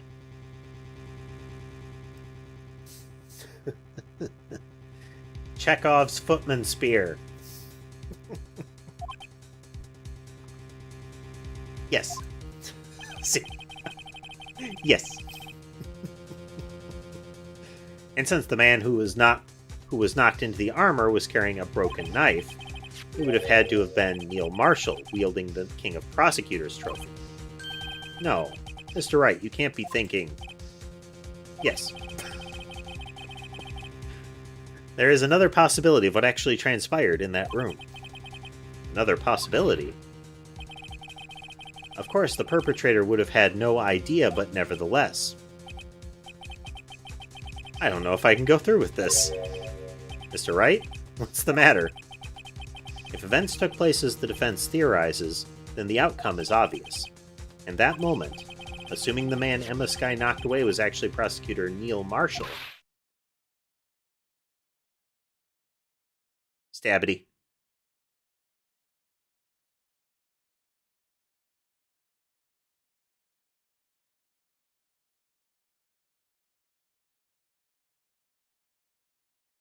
That's right, Emma. You accidentally killed a man. How do you feel? Mr. Marshall died because of me.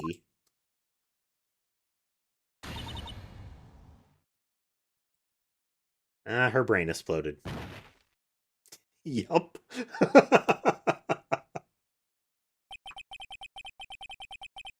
I never imagined her testimony would lead to this.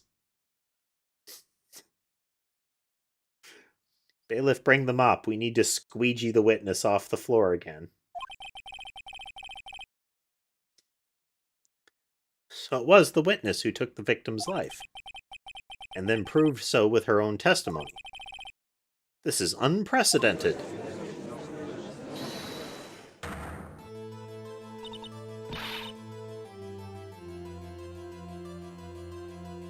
What are you saying? I'm sorry, Miss Skye, but given the circumstances, Joe Dark murdered Prosecutor Marshall. How can you think it was Emma? How dare you try to pin the crime on her? Imagine that, coming from you.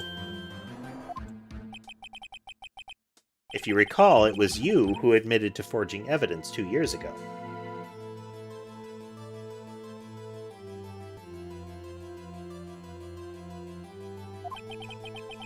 The reason you moved Prosecutor Marshall's body was to keep anyone else from finding out about what Emma did, wasn't it? I assure you, Edgeworth, I have no idea what you're talking about. If you hope to have anyone believe your insane allegations, I'm afraid you're going to have proof. Tell me, do you have any conclusive evidence that proves my sister killed Neil Marshall? Evidence? I'm willing to bet you don't. Yes, it certainly would be difficult to prove this with evidence. If we don't have evidence, then we'll have to rely on testimony.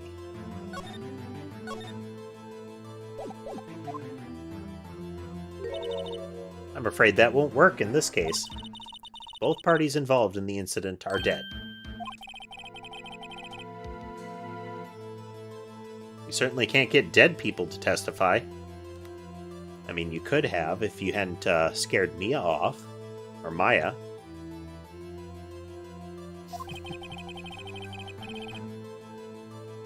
It's all been a wild goose chase from the beginning. Touché, Miss Skye. Of course, that only leaves us with one possibility. I mean, there's still another possibility. What do you mean, Mr. Edgeworth? I mean, the possibility that the victim has left us a message. For better or for worse, Mr. Marshall did not die instantly. He may have left behind the name of the person who took his life, in one manner or another. That's impossible. Well, Mr. Wright, this is the only possibility left to you. A message from the deceased. Does such a message exist? I bet it's the lines on the vase.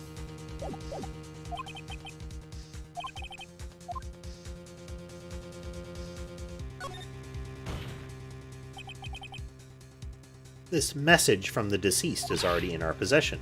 Mr. Wright, will you stop at nothing to prove my sister a murderer? Phoenix Wright, implacable destroyer of lives. Do not be mistaken, Miss Skye. Our purpose is not to accuse Emma of any crime. There is only one thing we seek. The truth. No matter how painful it may be. Now then, Mr. Wright, please show us the piece of evidence that conveys a message from the deceased.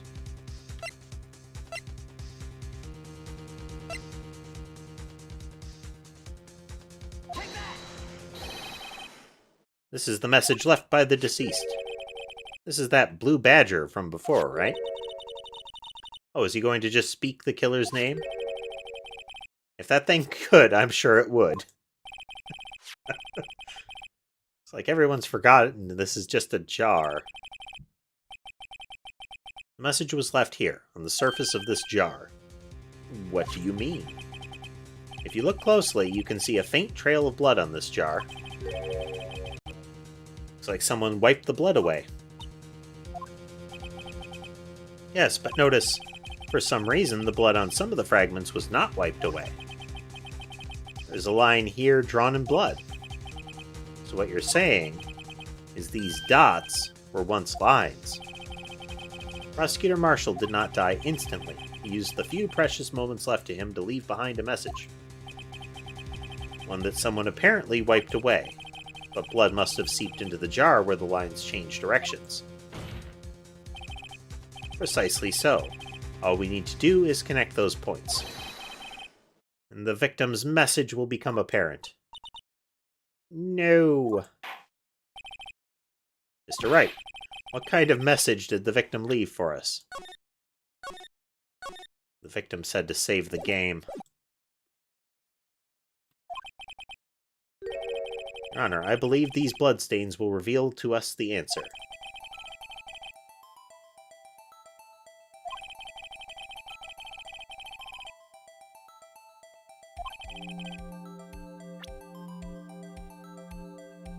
So, if you look, there are, like, these are the end of smears.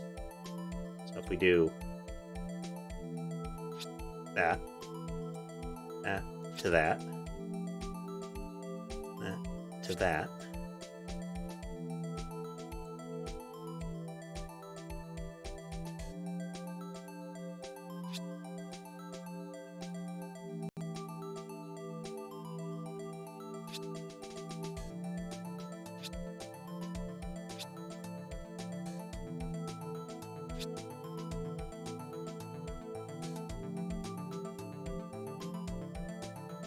Wait, did I miss a part?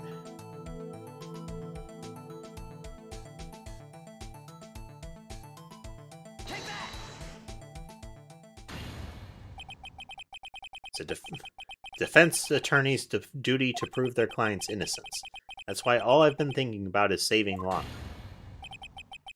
After all my efforts, I never thought it would turn out like this. Emma. So this is the final message Prosecutor Marshall left behind.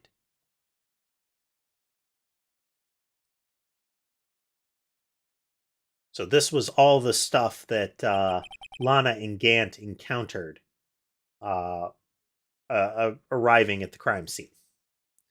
Of all people, she may not have meant it, but in the end, the one who took the victim's life was Emma Skye.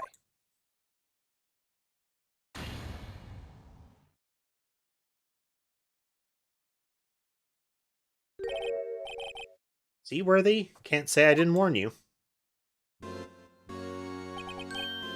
Chief Gant, you understand the implications of what you've done. What? What are you talking about? 2 years ago, Joe Dark was sentenced to death. He was convicted because of his final murder. I believe you were the prosecutor in that case, were you not? Irk. Yes, Worthy. Because of you, an innocent man was sentenced to death. Not only that, but you used forged evidence to ensure his conviction.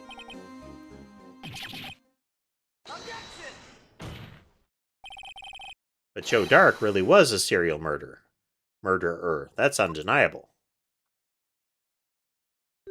Pause. I'm afraid that's not important. Didn't you know?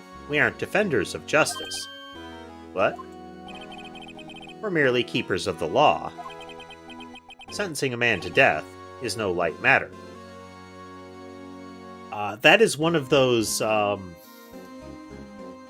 truisms in the world that people often need to remember. Is it's law enforcement, not something like peacekeeper or similar. Law enforcement.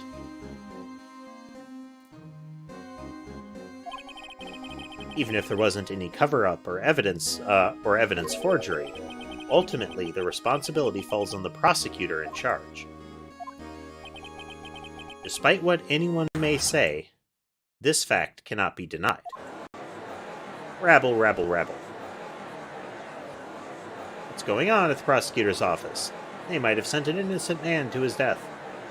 How can he just stand there like it wasn't his fault? Gavel, gavel, gavel, gavel!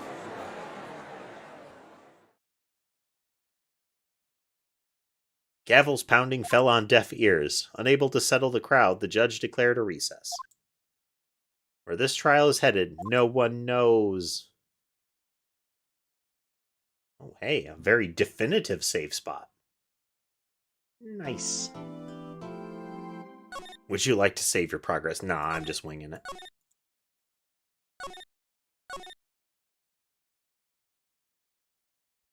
Okay, and with that...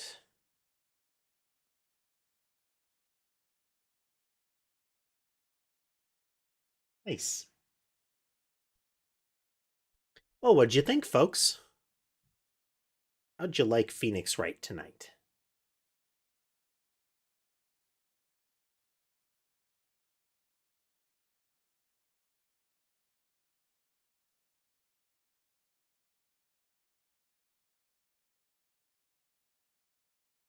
Thank you, Tess. I appreciate it.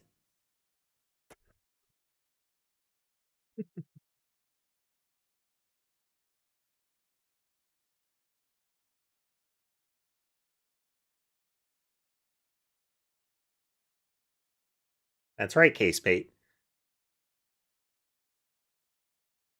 Definitely has to be correct. It's in his name. I recall it's instead of Phoenix, it's Naruhodo in Japan.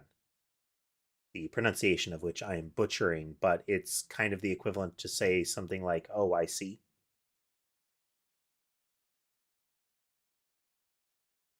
I wonder if it ends up being the it's meant to be essentially I see oh, I see the truth kind of thing.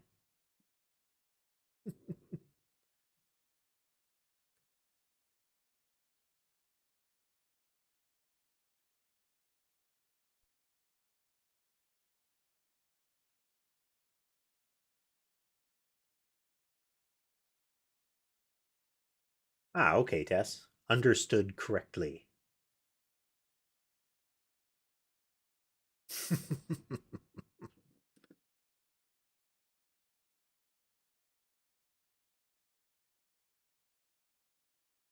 Good times though.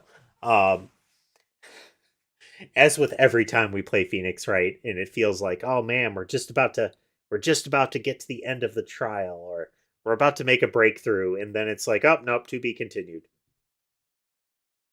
You still got two streams to go, sucker.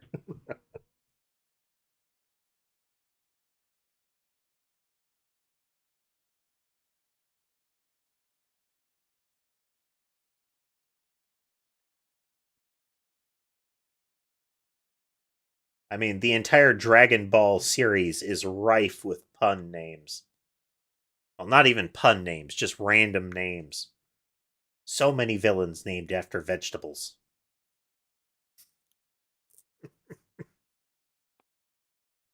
I recall um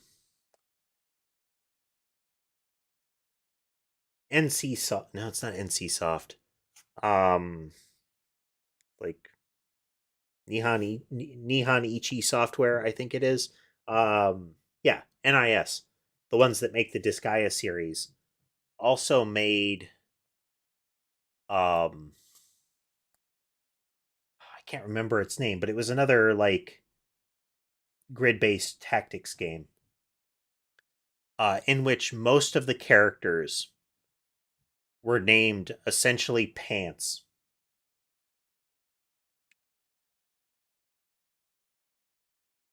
like different languages, different types, but there were a lot of people named things like pants.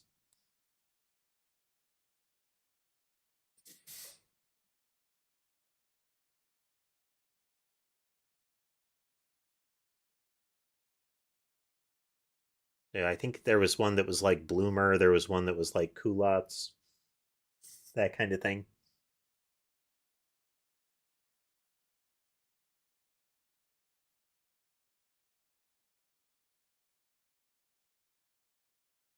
I'm not sure. I know there was the Angel Girl in Disgaea was in the first one, but the one I'm thinking of, you had the it's like a brother and a sister, were the were like main characters.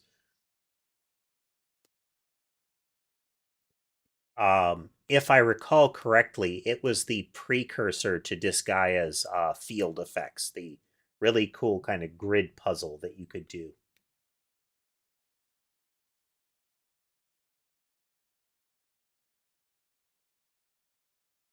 That might be the one I'm thinking of, Tess.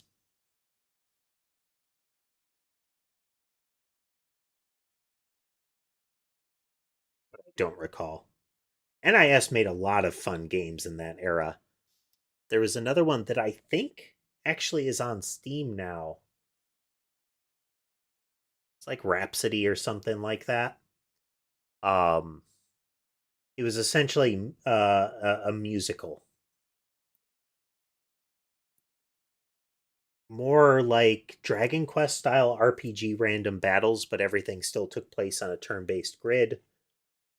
Very small grid, and a lot of the villains and like the set pieces were songs. That's the one, Tess. La Pucelle.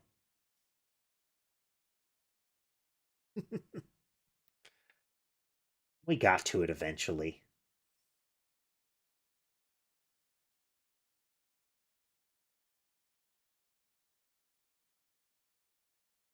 The kitty's hiding, huh?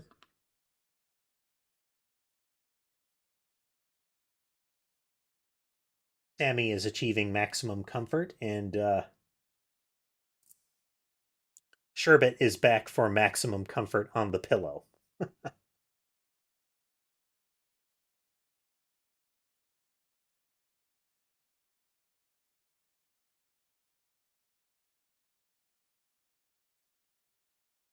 But good times, folks. Uh, let's see. Tomorrow is one of our non-streaming days. I cannot guarantee that I won't do like some random stream or something like that. Um, but you'll know from either the Discord or a post to the YouTube channel or to like of the stream being scheduled if I decide to do something like that. Otherwise,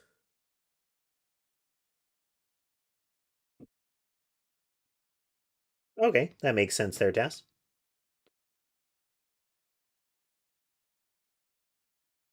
Otherwise, we will be back on Thursday for some puzzles, and then Friday for Murder by Numbers.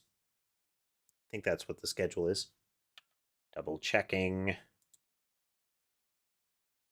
This is why I keep them in readily available folders, because my memory is wonky sometimes. Yes. So Thursday for some puzzles and chat, Friday for Murder by Numbers, and then Saturday we are totally going to get to Raging Loop this time. Absolutely happened this time. Nothing could possibly go wrong.